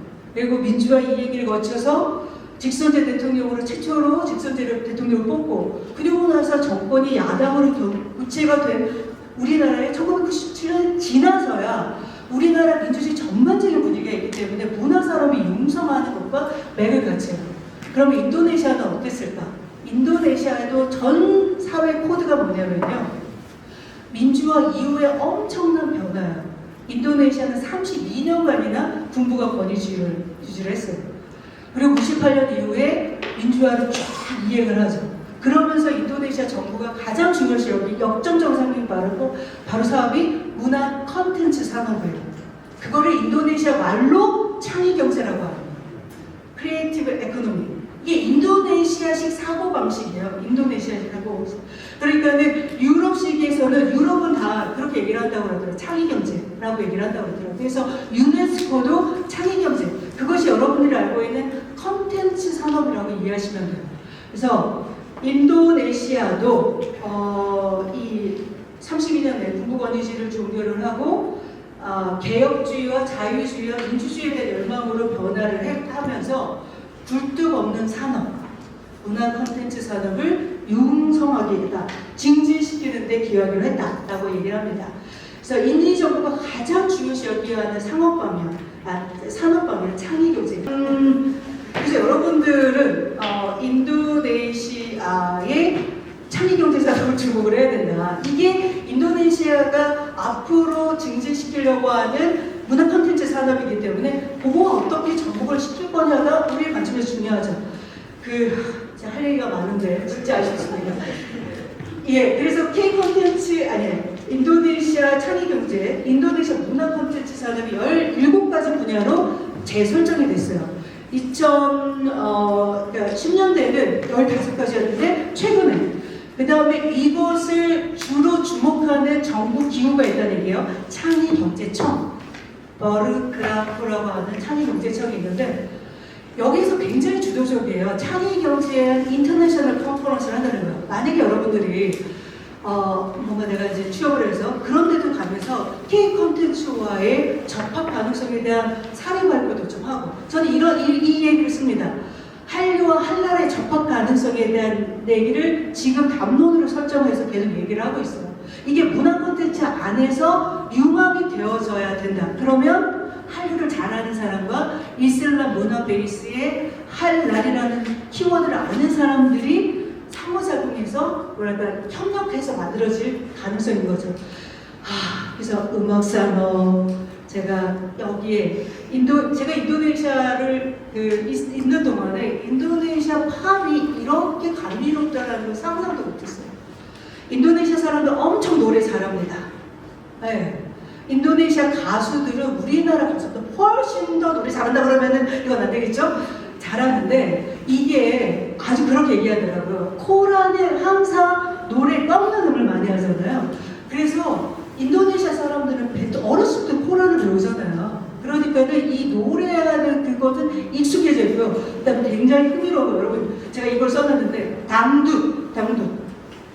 이거 재즈에서 이 당두죠. 지금 잘 안 보이는데 여러분 구글링해서 당두 한번 쳐보세요. 당두, 우리나라의 트로트 같은 거예요. 근데 이거는 필리핀, 인도네시아의 그 해양 동남아 국가들이 갖고 있는 아주 민중들이 아주 오래전부터 불러왔었던 송인 거예요. 트로트. 그래서 우리나라의 한국인들이 당두 가수가 있어요. 유튜브 쳐주시면 나옵니다. 예. 그래서 당두는 이러면 음악 프로그램은 방송에서 늘 나오는 거예요. 거기에 한국의 트로트 가수가 떠준다면 얼마나 재밌겠어요. 우리나라의 트로트 프로그램에 인도네시아 당두 가수를 좀 불러주면 어떻게 되냐. 이 관점에, 이 관점. 쌍방향적으로. 자, 그래서요. 패션. 그래서 인도네시아가 아까 이슬람 경제를 조코이 정부 현 대통령 시절 1기 때부터 해서 국가 주도적으로 쭉 추진을 하고 있는데 그 중에서 주력 사업이 패션이에요. 그래서 인도네시아의 아까 창의 경제에서도 굉장히 중요한 부분을 차지하는 게 패션이고, 여러분 알겠죠? 인도네시아는 그걸 히잡이라고 하는데 이런 패션, 거기에 전체 어울리는 의상과 너무너무 아름다운 패션쇼가 지금도 계속적으로 이루어지고 있다. 그러니까 우리나라하고 하나 패션을 한번 같이 런칭을 한번 해본다든가 그런 것도 굉장히 흥미롭다는 거죠. 방송, 애니메이션, 웹툰, 제가 이게 게임, 스트리밍, 시장 경제는 일자리를 15%를 차지하는 만큼 창의 경제의 굉장히 중요하다. 근데 더 중요한 얘기가 있었어요. 그런데 못하겠네요. 인도네시아가 조직을 바꿨거든요. 그래서 인도네시아에 이런 산업을, 즉 디지털 크리에이터들을 양성하는 데 있어서 국가적으로 어떤 시스템을 가지려고 하는데, 그래서 제가 작년에 같이 연구해줬던 프로젝트가 바로 이거예요. 인도네시아의 창의 경제에 필요한 문해 인재와 양성을 한국 정부가 어떤 ODA를 통해서 이거를 서포트해 줄 수 있을까? 왜냐하면 이렇게 이야기하거든요. 지금 현재 많은 경우에 인도네시아로 K 콘텐츠로 바로 돈을 벌기에는 아직은 그 정도 되어 있지 않다. 그러면 어떻게 해야 되냐면 퍼블릭적인 차원, 공공 영역 차원에서 그들에게 서포트를 해야 된다. 거기에서 디지털 크리에이터, 문화 크리에이터 이런 것들을 어떻게 양성해 줄지 ODA들을 적극적으로, 문화 ODA를 적극적으로 해야 된다. 그래야만 한류는 상업적이야. 너희들의 상업적 이득만 존재하는 거. 이런 인식을 불식시키면서 쌍방향적으로 할 수 있다는 거죠. 그래서 해당 사회의 문화인재 양성 산업과 우리의 노하우를 어떻게 접목시킬 것이냐, 이거 굉장히 중요하다는 거예요. 네, 그래서 이거에 대한 구체적인 인도네시아 정부가 하고 있는 채널이 있어요. 인도네시아나 TV. 오늘 구글링해서 들어가 보셔요. 그러면은 거기에 수많은 컨텐츠들을 어떻게 디지털로 할 거냐, 수많은 문화 콘텐츠 자료들을 스트리밍을 어떻게 할 거냐, 이런 문제들 고민하고 있는 거라는 얘기죠. 그래서 결론 아까 쭉 있어. 한류가 지속 가능하려면 해당 로컬 사회의 깊이 있는 문화를 이해하고 쌍방향적인 문화 교류를 해야 된다. 인도네시아 대중문화 우리 전혀 모르잖아요. 당도식이 있는지, 거기서 음식이 어떤 다양한 게 있어요. 태국 음식만 아시잖아요. 이런 부분들이 적극적으로 우리에게 영향력을 맺을 때 우리는 지속 가능한 한류를 전 세계적으로 가능할 수 있다. 우리는 그런 고민을 해야 된다. 여기까지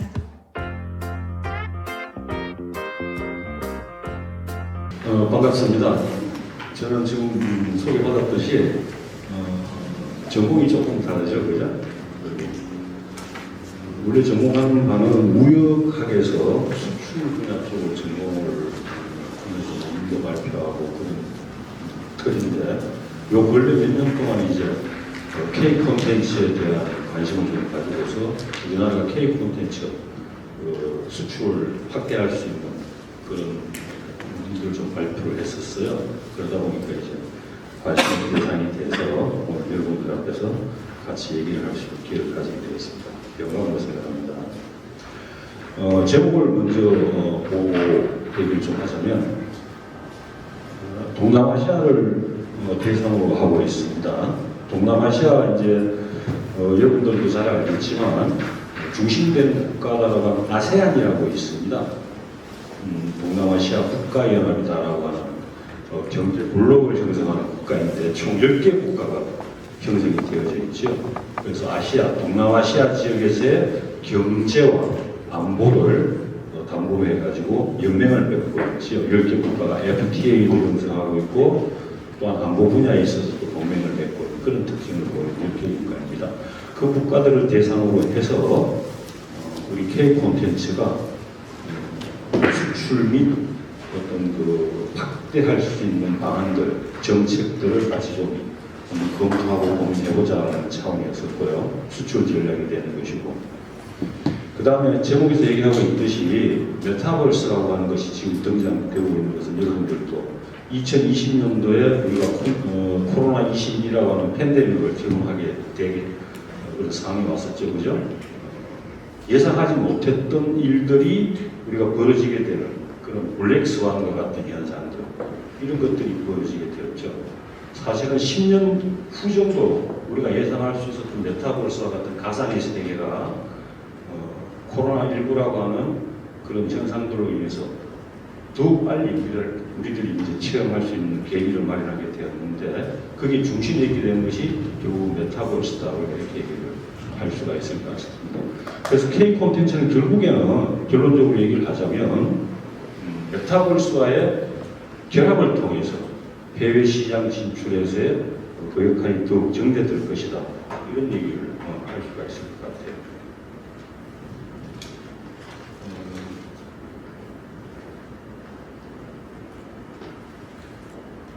K 콘텐츠의 대표적인 것이다라고 하면 여러 가지들이 얘기할 수가 있겠지만, BTS 같은 방탄소년단인가요? 그렇죠? 그런 것들이 이제 대표적인 케이스다라고 얘기할 수가 있을 것이고, 불과 얼마 전에 오징어 게임이 그 에미상인가 미국에서 6개 관계되는 부분에 수상을 하는 표별을 얻었다라고 얘기를 하고는 있는데, 결국에는 넷플릭스가 1조 원 정도의 수익을 구조를 가져갔다, 1조 원 정도 예상되는 바의 수익 구조를 가져갔다, 이런 얘기들을 하고 있죠. 그래서 OTT 그 지식재산권과 판권 이런 것들을 독점하는 형태이기 때문에 제작자에 해당하는 우리 한국과 연기자들에게는 큰 혜택의 도움이 없었다라는, 어떻게 보면 K 콘텐츠가 해결해야 될 하나의 과제와 같은 형태가 되는 내용들을 담고 있죠. 그런 것들이 우리나라가 해결해야 될 하나의 과제이기도 하다라고 볼 수가 있을 것 같습니다. 동남아시아 얘기를 하다 보니까 지금 CCC라고 여러분들 들어서 알고 있을지 모르겠지만, 저 중동 지역에도 마찬가지 걸프 협력회의라고 하는 그런 경제를 담보하는, 또 수비라든가 이런 것들을 담보하는 동맹을 맺고 있는 경제 블록이 있죠. 그죠? 6개 국가가 가입되어 있는 그런 나라들도 있습니다. 메타버스라고 우리가 얘기를 한다면 다 알고 있듯이 가상의 현실을 가지고서 초월하는 세계 우주의 세계를 담고 있다, 이런 얘기들을 할 수가 있는 것이죠. 결국에는 다음 페이지에서 다시 얘기를 하겠지만, 메타버스 따라가는 것은 제4차 산업혁명의 하나의 어떤 테마가 될 수 있는 분야이다라고 우리가 얘기를 할 수가 있죠. 제4차 산업하면 뭐 다 떠오르는 많은 얘기들이 있죠. IoT로부터 시작해서 뭐 가상의 VR, AR, 그 다음에 MR이라고도 표현하죠. 요즘에 혼합 현실이라고 얘기하죠. 그 다음에 XR이다라고 해가지고 익스텐드 현실, 그러니까 그 초월 현실이다라고 하죠. 그런 것들이 포함되는 것들이 이제 우리가 4차 산업에 해당되는, 그게 마찬가지 메타버스에 해당이 되는 것이다라고 볼 수가 있는 것이죠. 그리고 우리 K 콘텐츠 같은 경우는 해외로의 수출을 확대하기 위한 우리가 지금 얘기를 하고 있는데, 무역을 이제 얘기를 먼저 잠깐 하자면, 무역이다라고 하는 것은 과거에는 고전적으로는 상품에 대한 수출을 했던 것이죠. 어떤 제품을 만들어서 우리나라에서 해외로, 아니면 국가 간에 이동을 하든, 국가 간에 아니면 지역 간에, 지역이다라고 얘기하는 것은 지금 얘기하듯이 아세안이든 CCC든 여러분들이 들어봐서 알고 있는 나프타든 뭐 이런 지역 간, EU든, 그죠? 이렇게 거래를 할 수 있는 상품이었었는데, 지금 우리가 상황이 지금 바뀌어진 이 상황에서 서비스 무역이라고 여러분들 들어봤을 거란 말이죠. 그죠? 상품이 아닌, 눈에 보이지 않는 상품, 서비스를 가지고 교역하는 형태. 우리 K 콘텐츠의 특징이라는 그런 특징을 굉장히 지배적으로 가지고 있다. 물론 K 콘텐츠에서 사용되는 소재거리들도 제품으로 만들어서 사용하고 그것이 수출이 되고 거래를 하고 교역을 하긴 하지만, 보이지 않는 어떤 판권이라든가 지식재산권, 그런 것들이 결국에는 사용되지는 그런 특징을 우리가 얘기할 수가 있다. 그렇게 볼 수가 있을 것 같습니다. 우리나라가 콘텐츠 산업이 2020년 기준으로 해가지고 볼 때 연평균 18.7%가 성장하는 성과를 이뤘다고 해요. 타 산업들에 비해서는 18.7% 굉장히 크게 성장하는, 수출이 정제되는 효과를 가져왔다고 얘기를 할 수가 있을 것이죠. 마찬가지 중국이다라고 하면 우리나라에 대해서 한한령이라고 얘기를 하고 있죠. 한국에 대해서 제한 명령이라는 것을 가지고 한한령의 어떤 조치를 취하는 상황 속에서도 중국의 문화권을 제외한 다른 지역으로의 우리 K 콘텐츠는 크게 확장되고 성장하는 특징을 보여주고 있다는 것이고, 그 중에서 가장 두드러진 지역이 아세안 지역, 지금 얘기하고 있는 동남아시아 지역을 얘기하는 것이다. 그렇게 볼 수가 있을 것입니다. 다음 그림을 가지고 좀 설명을 하도록 하자면, 콘텐츠 산업과 메타버스가 결합이 되는 내용을 가지고 있는데요. 통신하고 기술이 발달되는 과정을 보여주고 있죠. 2G에서 3G로부터 4G, LTE라고 얘기하던 1990년대에서 2000년대 초반까지를 얘기하는, 그 다음에 지금 현재 분들이 다 사용하고 있는 디바이스가 5G에 해당이 되는 것이고, 지금 다시 도래되기 시작하는 6G에 해당하는 그런 형태가 되는 것이죠. 5G와 6G의 차이는 뭐 여러 가지 속도에서부터 안전성에서부터 위험을 커버하는 능력에서부터 차이가 굉장히 크다는 것을 여러분들도 다 알고 있을 내용이라고 생각합니다. 2G는 TV 형태를 디바이스로 가지고 있다라면 또 콘텐츠는 텍스트 형태를 취했다고 볼 수가 있는 것이고 그렇게 해서 5G는 여러분들이 지금 사용하고 있는 VR 기기라고 본다면 6G는 결국에는 디바이스의 홀로그램을 이용하게 되는 그런 형태가 된다는 것이죠. 저 5G가 VR 콘텐츠 이런 것들을 가지고 있었다라면 6G는 확장 현실이라고 하는 좀 전에 얘기했었죠. XR이라고 확장 현실 그런 것들. 그 다음에 만물 인터넷. 전에 우리가 얘기하던 4차 산업혁명에서 얘기하던 것은 IoT 사물 인터넷이다라고 하는 것이었지만 여기서 얘기하는 것은 만물 인터넷이다라고 해서 더 큰 범위의 인터넷을 얘기하는 것이다. 그 다음에 메타버스를 포함시키는 것이다라고 얘기를 할 수가 있을 것입니다. 그래서 플랫폼으로서 보게 되면 5G하고 달리 6G에서는 로플렉스라고 해서 미국의 청년층들이 대표적인 그 플랫폼이 되는 메타버스의 로플렉스라고 하는 미국의 청년 이하의 아동 대층들이 실제 만들어진 게임을 가지고 사용하는 것이 아니라 직접 게임을 만들어서 그게 게임을 하고 그걸 통해서 수익을 창출하는 그런 것이 있다면 우리나라에서는 대표적인 또 하나가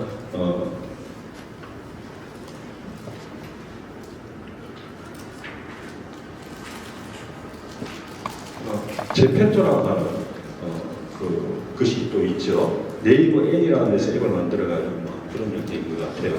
우리나라의 대표적인 것이다. 이렇게 보실 것이고. 그 다음에 가상자산의 암호화폐에서 거래되고 있는 특징의 것에 얘기를 몇 가지 하게 되면 디센트럴랜드라는 것이 있죠. 그러니까 그 디센트럴랜드라는 것은 부동산을 가상으로 만들어서 사이트상에서, 앱상에서 거래를 하고 그것으로 금전화하는 형태의 것을 우리가 알고 있죠. 그 다음에 일본의 손정희 회장이 많이 투자해서 하고 있다는 샌드박스와 같은 것도 해당이 되는 것이고 카카오 게임즈에서 직접 투자해가지고 지금 활발하게 기업이 활성화되고 있는 오라라고 하는 생각. 그래서 가상자산, 암호화폐 시장에서 거래되는 대표적인 뭐라 그럴까요? 메타버스와 관련되는 것들은 디센트럴랜드, 보라, 그 다음에 샌드박스 이런 것들이 특징을 갖는다고 얘기할 수가 있는 것입니다. 좀 전에 이제 교수님들도 얘기했는데 지금 우리 K 콘텐츠의 그 시대적인 진행 상황이 4.0 시대라고 얘기들을 하고 있죠, 그죠? 4.0 시대는 우리 한류의 신한류 시대라 뭐 이렇게 표현을 하죠. 교수님 제 입장에서 이제 얘기는 그래서 결국 4.0 시대가 더 진화되어서 지금 5.0 시대로 가고 있다라고 우리가 얘기를 해야 되는 것이라고 보여지고 그 5.0 시대라고 하는 것은 5G 형태를 취하는 그래서 거기에서 활성화될 수 있는 여러 가지의 문화라든가 여러 가지 체험들이 포함되는 것이다라고 얘기한다면 더 제 입장에서 주장하고 싶은 것은 이제는 5G의 5.0 시대에 6차 산업이다라는 것을 접목을 해야 되는 시대가요. K 콘텐츠는. 그럼 여러분들 6차 산업이다라는 얘기를 들어는 봤을 거라고 얘기를 하는데 우리가 가장 많이 적용해서 사용하는 대상이 농업을 얘기하는 것입니다. 6차 산업이다라는 것은. 왜 6차 산업이다라고 하면 농업을 생산해서 산출해서 만들어내면 그게 1차 산업이 되는 것이죠. 그죠? 그런데 그걸 가공을 하고 유통을 하는 형태가 되면 그게 2차 산업이 되는 것이죠. 그래서 그것을 판매하는데 판매를 그냥 하는 것이 아니라 여러 가지의 문화 체험을 통하든 어떤 이벤트를 만들든 해서 더욱 확대되는 판매를 만들어 나갈 거 아닙니까? 그렇겠죠? 3차 산업이 될 것인데, 그래서 3차 산업이 될 것인데, 그래서 1차 플러스 2차 플러스 3차를 더하면 몇 차가 됩니까? 6차가 되는 것이죠. 그래서 우리가 6차 산업이다라는 얘기를 하죠. 농업의 대상으로 해서 그렇게 많이들 표현들을 합니다. 우리 K 콘텐츠도 마찬가지 지금 교수님들이 얘기했던 4.0 시대를 이제는 벗어나서 5.0 시대로 가야 되는 것이다라고 보고 그것은 메타버스가 결합되는 형태. 그래서 K 콘텐츠도 진화하고 메타버스도 진화하는 그런 시대적 상황에서 K 콘텐츠는 결국 5.0 시대를 지향하면서 6차 산업으로의 방향을 설정해야 되는 시점에 와 있다는 것이죠. 우리 K 콘텐츠가 1.0 시대 시작 시점으로 해서 2.0에 뭐 활성화되는 시대, 그런 1, 2, 3.0에 해당하는 시대에 플러스 되는, 그게 1차 농업에서 2차 산업에 해당되는 것이다라고 얘기한다면 4차, 5차는 2차 산업에 해당되는 메타버스가 추가되는 그런 5.0 시대는 결국 우리 K 콘텐츠도 6차 산업의 농업과 같이 1.0 시대로부터 6.0 시대가 다 아우러질 수 있는 그런 6차 산업으로의 메타버스가 우리 K 콘텐츠가 메타버스와 결합을 할 때 그 수출이 더 확대될 수 있을 것이다, 이런 얘기를 할 수 있을 것 같습니다.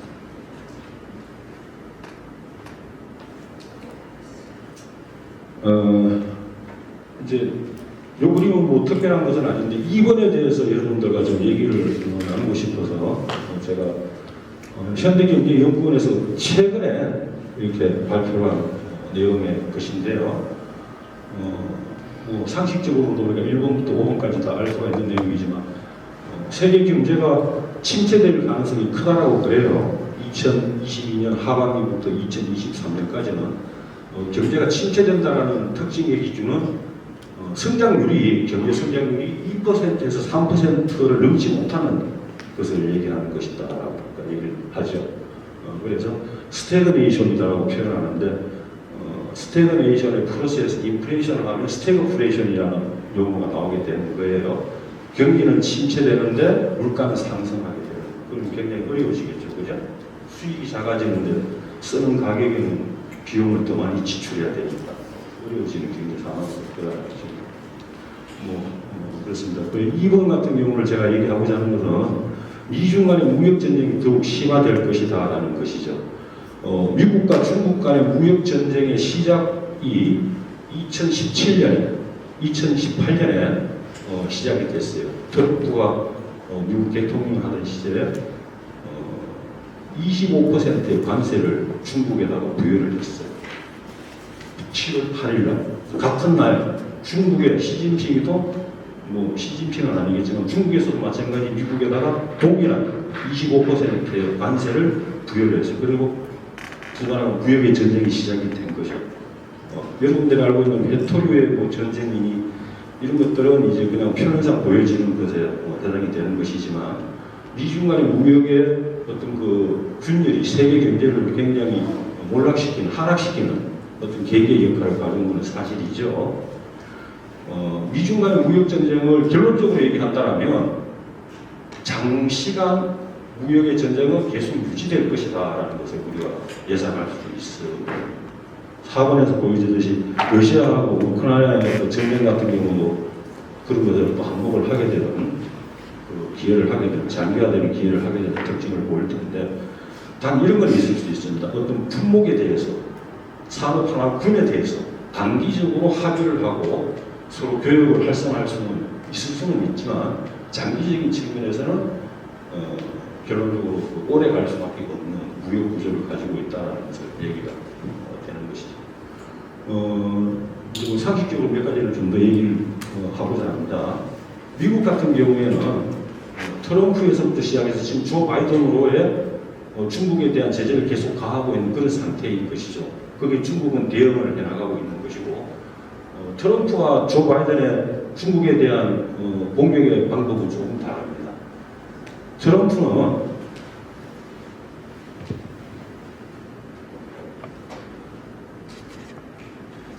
이 그림으로 좀 얘기를 할 수가 있을 것 같은데 트럼프는 온전히 관세만을 가지고서 관세다라고 하는 것은 상대 국가로부터 우리나라의 제품을 수입할 때 우리나라에서 세금을 부과해서 비용을 국가에서 더 많은 비용을 부과하게끔 해서 우리나라로 수입되는 수입이 어려워질 수 있도록 저해하는 수단으로서 존재하는 게 관세라는 말이죠. 그죠? 그런데 트럼프는 온전히 고정적인 관세만을 가지고서 그 중국에 공격을 하고 중국으로부터 미국으로 들어오는 수입을 방어하고 했었어요. 조 바이든 같은 경우는 그게 아니라 그런 고정적인 관세를 풀어서 해서 안보라는 영역을 더 추가해서 지금 중국을 공격하고 있고 거기에 대해서 인권이라든가 노동이라든가 위생이라든가 서방의 서유럽 쪽의 선진 국가들과의 연대를 통해서 중국을 공격하는 그런 특징을 보여주고 있죠.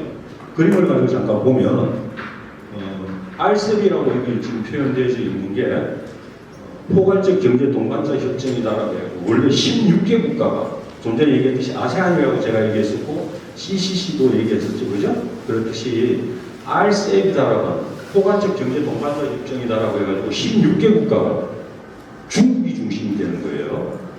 뭉쳐가지고서 경제 블록을 형성하는데 인도와 중국이 사이가 그래서 좋지는 않아요. 경제적인 경쟁 관계도 있고 여러 가지 측면에서 그러다 보니까 인도가 탈퇴를 하게 됩니다. 그래서 15개 국가가 중국이 중심되는 RCEP이라는 것을 경제 블록으로 형성하고 있죠. 그러면 또 밑에 보게 되면 오른쪽에 보게 되면 CPTPP다라고 해가지고 포괄적, 점진적 경제, 포괄적, 점진적 환태평양 경제 동반자 협정이다라고 해가지고 미국이 중심이 되어져서 12개 국가가 형성이 되어집니다. 그런데 트럼프가 대통령 시절에 우리는 필요 없어 그러면서 탈퇴를 해버려요. 미국이 빠져나가니까 일본이 중심이 되는 지역 경제 블록이 되는 것이죠. 그래서 11개 국가가 형성이 됩니다. 좀 전에 얘기했듯이 조 바이든 대통령 행정부는 순수한 관세에 더해서 얘기했듯이 안보, 위생, 기타의 것들을 규합하는, 그래서 서유럽까지 규합하는 형태를 취해서 중국을 지금 공격하고 있죠. 그 내용이 보면 IPEF가 가장 대표적인 것입니다. 인도태평양 경제 프레임이다라고 해서 작년에 조 바이든 대통령이 결성을 했어요. 총 14개 국가입니다. 마지막으로 PG라고 하는 국가가 가입을 했어요. 저 외에도 여러분들 요 근래 뉴스에서 많이 봤겠지만 쿼드라고 하는 얘기 들어봤을 것인데 쿼드라고 하는 것은 미국, 지도상으로 우리가 그림을 놓고 보면 미국, 태평양 지도를 놓고 보면 미국, 일본, 호주, 인도, 호주가 하나의 4개의 어떤 사각형이 형성이 되죠. 그죠? 그래서 그 지역의 안보를 가지고서 중국을 공격하는 그런 특징의 지금 연맹도 만들어 놓은 상태에 있어요. 최근에 와가지고는 조 바이든 대통령이 여러분들 뉴스상에서 칩 들고서 뭐 한국에 투자를 해야 하는 뉴스도 많이 봤죠. 그죠? 마찬가지 포칩이라고 표현해요. 4가지 칩.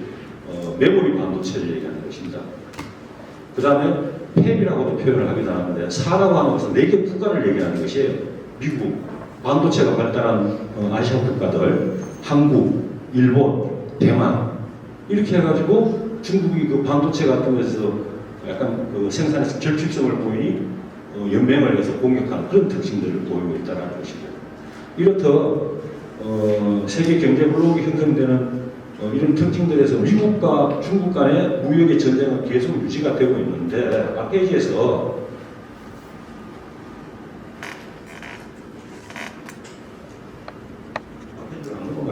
앞페이지에서 제가 미중 무역 전쟁을 얘기했던 이유는 그것이 심화된다라고 얘기했던 이유는 상품 무역을 제가 좀 전에 얘기했었어요. 그죠?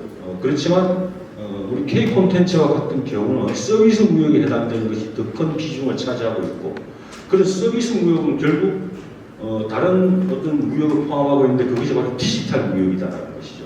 여러분들 디지털 무역 많이 들어봤어요. 최근에 이렇게 같이 접목되어지는 무역의 형태가 되는데 그런 디지털 무역이 굉장히 중요시되고 있는데 좀 전에 제가 얘기했던 그 오징어 게임과 같은 것들 IP, 지식재산권과 같은 정책에서 우리가 어떤 방어책이라든가 대안이라든가 같은 것을 마련하지 못한 상황이 되니 그렇게 흥행을 하고 하더라도 K-콘텐츠 이름만 빌려줬지 우리가 실질적인 1조 원에 가까운 수익을 넷플릭스한테 다 뺏겨버리는 적이 되는 거 아닙니까? 좋은 말로 해서 뭐 Emmy에서 6개 부분의 상을 받는 것은 좋은 얘기긴 하지만 실사구시라고 그런 획득되는 것이 없다면 그것은 K-콘텐츠가 가져야 되는 과제일 수밖에 없다라는 것을 얘기하는 것이죠. 그리고 디지털 이제 무역이다라는 것이 중요시되는 것에는 몇 가지들이 있는데 과거에 고전적으로 관세라든가 이런 것을 얘기하는 것이 아니고 어떤 정보를 얼마만큼 상대국에게 이전시켜 줄 수 있느냐. 예를 들어서 내가 가지고 있는 정보 데이터의 이전이라고 표현을 하는데요. 데이터 이전은 온전히 상대 국가, 교육하는 상대 국가에게 넘겨줘야 되느냐? 그러면 되게 위험할 거 아닙니까? 그죠? 예를 들어 선진국이 개독하고 교육을 하는데 선진국의 온갖 것들을 통으로 그냥 다 이렇게 넘겨준다라면 얼마나 위험할 수 있습니까? 그러니까 그런 것들에 대한 논쟁이 계속되는 상황인 것이죠. 그래서 디지털 무역에는 그런 데이터의 이전에 그 다음에 디지털 세라는 것, 예를 들어서 일반 상품에 대해서 관세가 부과되듯이 디지털 이전에도 세금이 부과돼야 될 거 아닙니까? 그것을 부과할 것이냐 말 것이냐, 한다면 얼마나 할 것이냐, 이런 것들이 논의 대상이 되는 것인데, 결국에는 그것들도 우리가 K 콘텐츠를 우리가 공부하고 할 때 염두에 둬야 되는 그런 내용의 것이다 얘기를 할 수 있을 것입니다. 동남아 시장에서의 콘텐츠의 내적 환경을 보게 되면 높은 경제 성장률을 보이고 있죠. 몇몇 나라들이 그런 거에 맞춰서 확장의 가능성을 가지고 있다. 한류에 대한 열풍이 높은 인지도를 가지고 있다고 할 수가 있죠. 특히 베트남 같은 경우에는 한국 학교 또 한국어 학원 이런 것들이 굉장히 성행한다는 걸 알 수가 있는 내용들이죠. 그런 내용들을 담고 제일 밑에 내용을 보게 되면 콘텐츠에 있어서의 불법 유통이 심각하다는 것은 아세안 시장에서 굉장히 우리가 주목해야 될 내용이고 또 극복해야 될 어떤 제도적으로 과제를 가지고 있는 상태라고 할 수 있습니다. 저작권 문제도 마찬가지고요. K 콘텐츠에 대한 인지도는 우리가 오랫동안 아세안 국가들의 영향들을 미쳤죠. 그러다 보니까 높은 인지도를 가지고 있다고 할 수가 있을 것 같습니다. 아까 좀 전에 하셨던 교수님 말씀에 인도네시아가 밀렸다라고 이제 얘기를 하는데, 저 데이터는 2020년 기준의 데이터예요. 그래서 인도네시아가 제일 큰 그 국가로서 아세안에서의 K 콘텐츠의 영향력, 인지도를 가진 국가였다라고 할 수가 있고, 말레이시아, 베트남, 태국 이런 순으로 나오고 있고요. 과거에는 노래라든가 그 다음에 우리 드라마 이런 것들이 1순위에 해당하는 어떤 인지도였다면 지금은 이제 음식과 같은 형태로 조금씩 바뀌어져 가고 있습니다. K 콘텐츠 안에 떠오르는 이미지라고 하면 과거에는 음악 이런 거였다면 지금 음식, 기타 문화로 조금 더 확대되는 적응을 볼 수가 있죠. 정치 외교적인 측면으로 보면 아세안 국가들이 총 10개 국가인데 이전에 가입을 한 6개 국가는 민주주의, 자본주의 국가를 채택하는 나라들이고, 나중에 가입한 베트남, 캄보디아, 라오스, 미얀마 이 국가들은 공산주의 국가이고, 베트남을 제외한 나중에 가입된 3개 국가는 좀 더 낮은 저개발 국가에 해당이 되죠. 그러다 보니까 이 나라들이 가진 이런 복잡성이 있다는 특징으로 얘기할 수 있을 것 같습니다.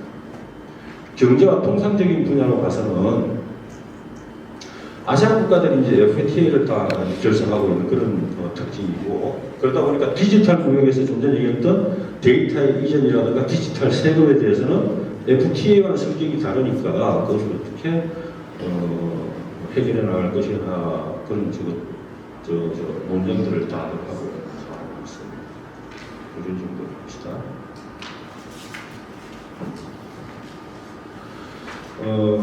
메타버스와 K 콘텐츠가 결합을 하는 데 있어서, 메타버스와 K 콘텐츠가 결합을 하는 데 있어서 우리 K 콘텐츠가 가져야 되는 여러 가지 극복해야 될 과제들이 있단 말이죠.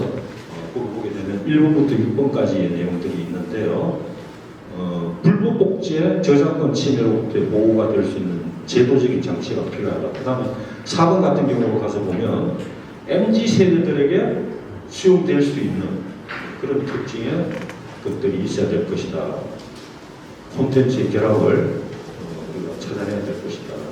6번에 가서 알고리즘이 기반되는 큐레이션들이 정확해야 될 것이다라는 것도 우리가 얘기할 수 있는 것이 될 것 같습니다.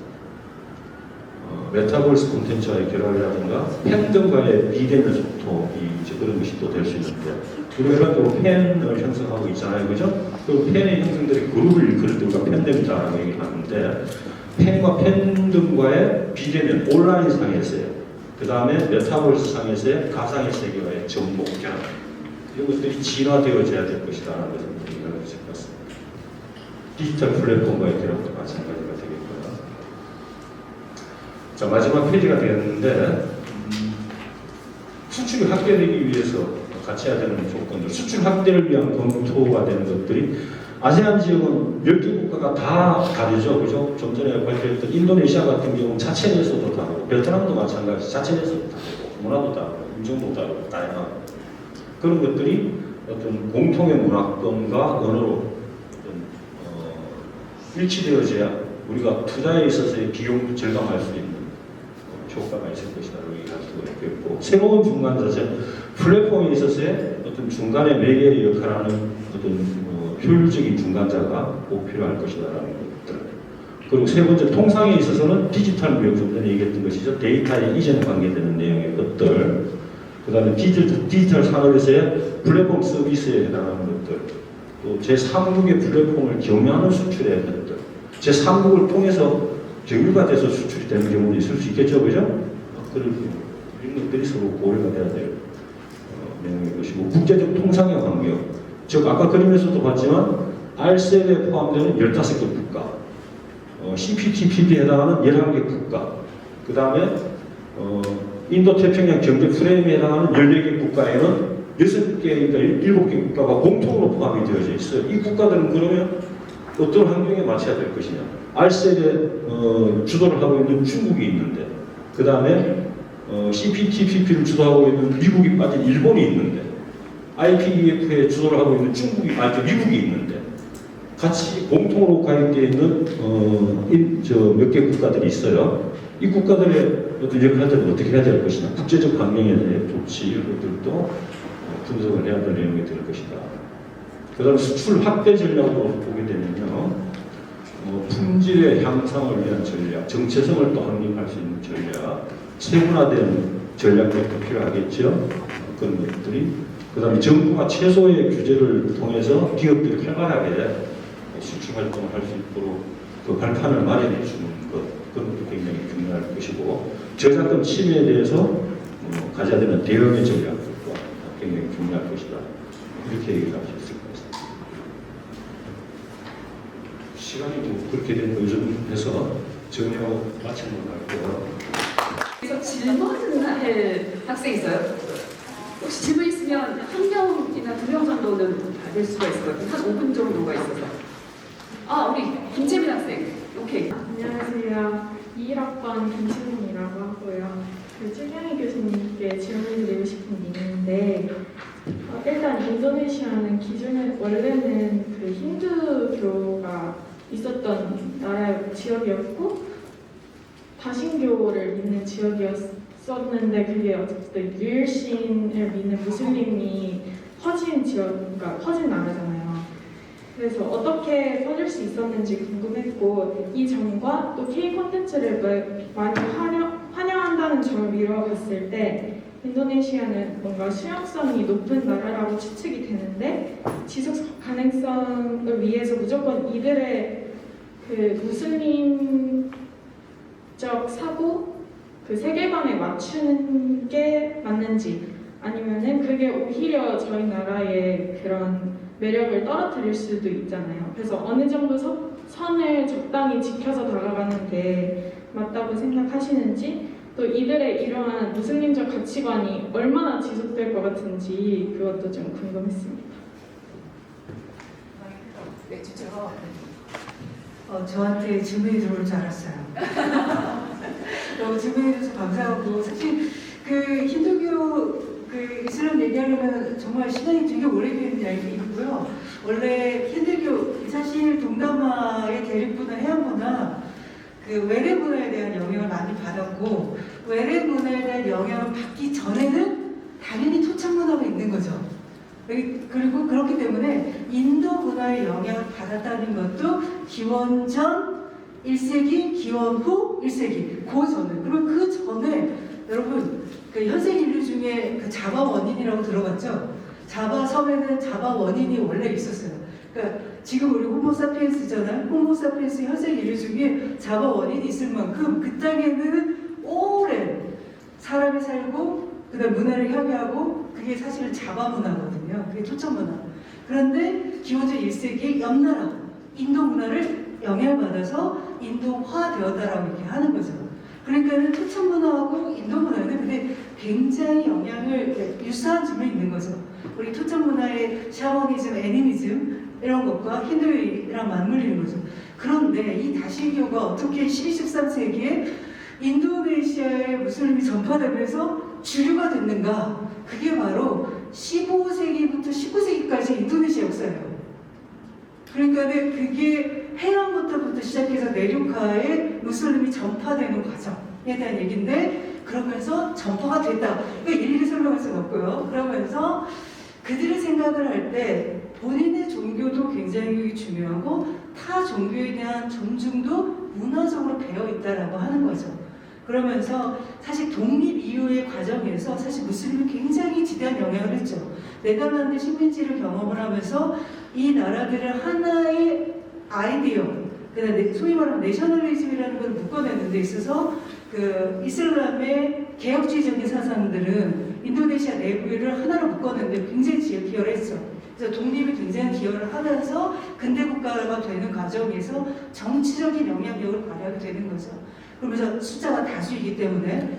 그래서 인도네시아의 이슬람은 굉장히 유연하고, 그 다음에 인도네시아 토착 문화가 융복합되어 있는 혼합주의적인 성격을 갖고 있다고 얘기를 하면서, 그럼에도 불구하고 최근에는 이제 석고화되어서 글로벌라이제이션 되면서 자기네들의 정체성을 만들어내기 위해서 이슬람적 가치를 더 중요시 여기게 되는 문화. 그게 아이러니한 게도 보기도 하는데, 민주화되고 난 다음에, 그래서 아까 제가 1998년 민주화됐다고 그랬잖아요. 민주화되는 과정에서 오히려 자기들의 정체성을 강화하기 위해서 이슬람화, 이슬람적 가치를 강화하고 있다는 거예요.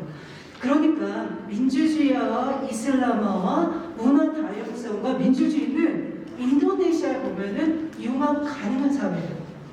그래서 이슬람이 이슬람화되는 것에 현대성, 컨템포러리적 맥락을 갖고 있다는 거죠. 그렇기 때문에 문화 수용도나 민감성 굉장히 높은 사회라고 우리는 이해를 하고 있고, 그렇지만 이슬람화되는 과정에서 사실 이슬람의 근본주의적인 주장들도 분명히 있기 때문에 좀 격한 활동이나 하는 액션들도 있는 거죠. 그렇기 때문에 선전적인 모습에 대해서 시위를 하는 이슬람 단체들도 분명히 있는 거고, 그런데 인도네시아는 그것조차 수용하는 게 우리나라의 민주주의다라고 하는 거예요. 인도네시아 노동자들이 굉장히 시위를 많이 하거든요. 이번에 유가 오르고 나서 보조금 정책에 대해서 보조를 해주는 유가에 대한 가격이 올랐어요, 석유가. 그러니까 엄청나게 시위를 했는데 그게 민주주의다라고 인도네시아는 받아들인 거예요. 그래서 인도네시아는 무슬림과 민주주의가 양립 가능하다는 것을 보여주면서 문화수용 때문에 저는 이런 분위기로 가야 되는 게 맞다고 보는 거예요. 제 생각은. 그러고 근데 두 번째 질문은, 그러면 한국의 K 콘텐츠에 무슬림이 어떻게 접합 가능하냐라고 하는 질문을 주셨는데, 이제 제가 그거를 이제 던진 화두잖아요. 제가 찾는다면 제일 중요한 건 지금의 선행 작업은 뭐냐면요, 상호 이해예요. 깊이 있는 상호 이해. 그렇게 되면, 그러니까 예를 들면 우리나라가 인도네시아 대중문화에 대한 소비를 익숙하게 해야 된다. 그러니까 사실은 융합이 되려면은 실제로 따로따로 존재하고 있는 것을 정확하게 이해를 해야 되는 거잖아요. 그리고 정확하게 내 것으로도 소비되고, 그러고 나서 융합 과정이 되는데, 아직은 그 융복합을 통해서 새로운 컨텐츠가 나와야 된다라고 하는 제 발언에 그 구체적으로 하는 고민하는 단계는 없다고 생각해요. 그래서 제가 이제 한랄과 한류 융합 가능성에 대한 화두를 제기했는데, 그러기 위해서 가장 중요한 거는 깊이 있는 상호 이해라고 생각해요. 일단 이 정도까지만 답을 드릴 수 있을 것 같습니다. 감사합니다. 아주 훌륭한 우리 김채민 학우의 질문과 너무 유익한 정보 주셨어요. 그러니까 교수님께서 답변하는 과정에서 그 민주주의에 대한 얘기를 하셨어요. 인도네시아에서는 민주주의와 이슬람이 양립할 수 있는 가능성을 보셨는데, 사실 그게 중동 지역에서 과연 민주주의를 이슬람 국가의 중동 지역에서 심을 수 있느냐에 대해서 사실 미국이 실패하고 많이 케이스가 됐는데, 그러니까 그러니까 중동과 인도네시아의 차이점을 보면, 중동 같은 경우는 인도네시아의 멀티컬처리즘이 아니라 사실은 이렇게 7세기 이슬람 창립되면서, 그러니까 이슬람이 발흥되면서 어떻게 보면 다 종교, 다 문화, 다 언어가 아니라, 그러니까 아랍어라는 또 이슬람이라는 어떤 그 아랍 민족주의나 부족주의라는 어떤 그 한 가지 커다란 카테고리 아래서 있기 때문에 인도네시아와 같은 민주주의와 이슬람의 양립이 힘들었지 않았나라는 생각을 하면서 여러분들 그 주제가 굉장히 재밌는 주제를 던져주고 또 답변을 해주신 것 같아요. 무역 분야. 무역 분야 질문한 친구가 있나요? 있으면 하나 질문하세요. 질문 혹시 좀 어려워서 질문이 힘들죠? 맞아요. 맞아요. 메타버스를 결합한다는 게 도대체 어떤 의미인지 조금만 하나만 예를 들어주세요. 우리 K 콘텐츠라고 하면 이제 1세대로부터 이제 지금 4세대까지 가 있는 상황이잖아요. 그 4세대 그러면 신한류다라고 우리가 표현을 하면서 문화와 어떤 기술적인 부분이 접목돼서 융합된 형태의 그래서 우리가 4세대라고 지금 얘기를 하는데 제가 좀 전에 얘기했듯이 5세대로 가야 된다라고 하는 것은 가상의 세계에서 지금 메타버스는 가상의 세계에서 뭐 게임도 하고 결혼식도 올리고 요즘에는 또 험한 그런 것도 하고 다 하잖아요. 그죠?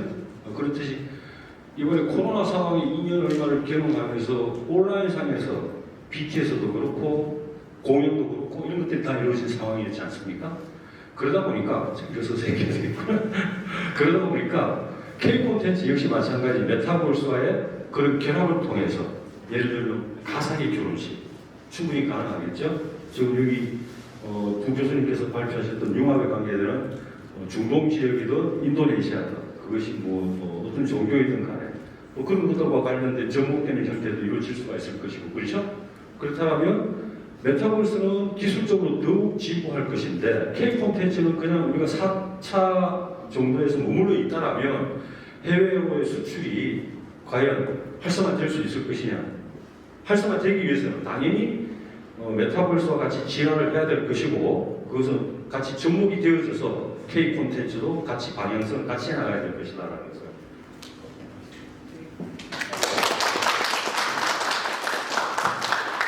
시간이 많다면 더 많은 Q&A를 할 수 있지만 오늘은 여기까지 하도록 하겠습니다. 혹시 개인적으로 궁금한 거 있으면 최경 교수님이나 전동환 교수님이 다 이메일이라고 인터넷상으로 찾을 수 있어요. 혹은 궁금하면 나한테 개인적으로 또 질문해주면 내가 답변해주도록 하겠습니다. 자, 오늘은 여기까지 마칩시다. 감사합니다.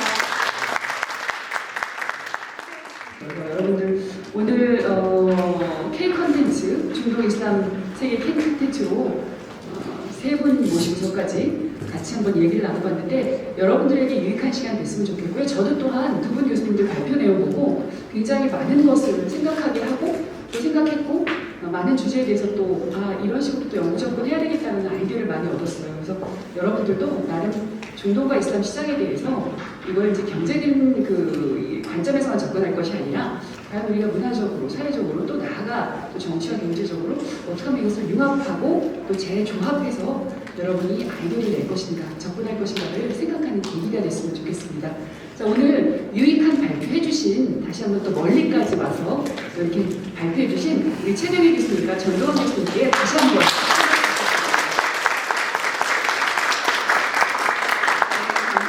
감사합니다. 오늘 세미나는 여기까지 마치겠습니다. 감사합니다.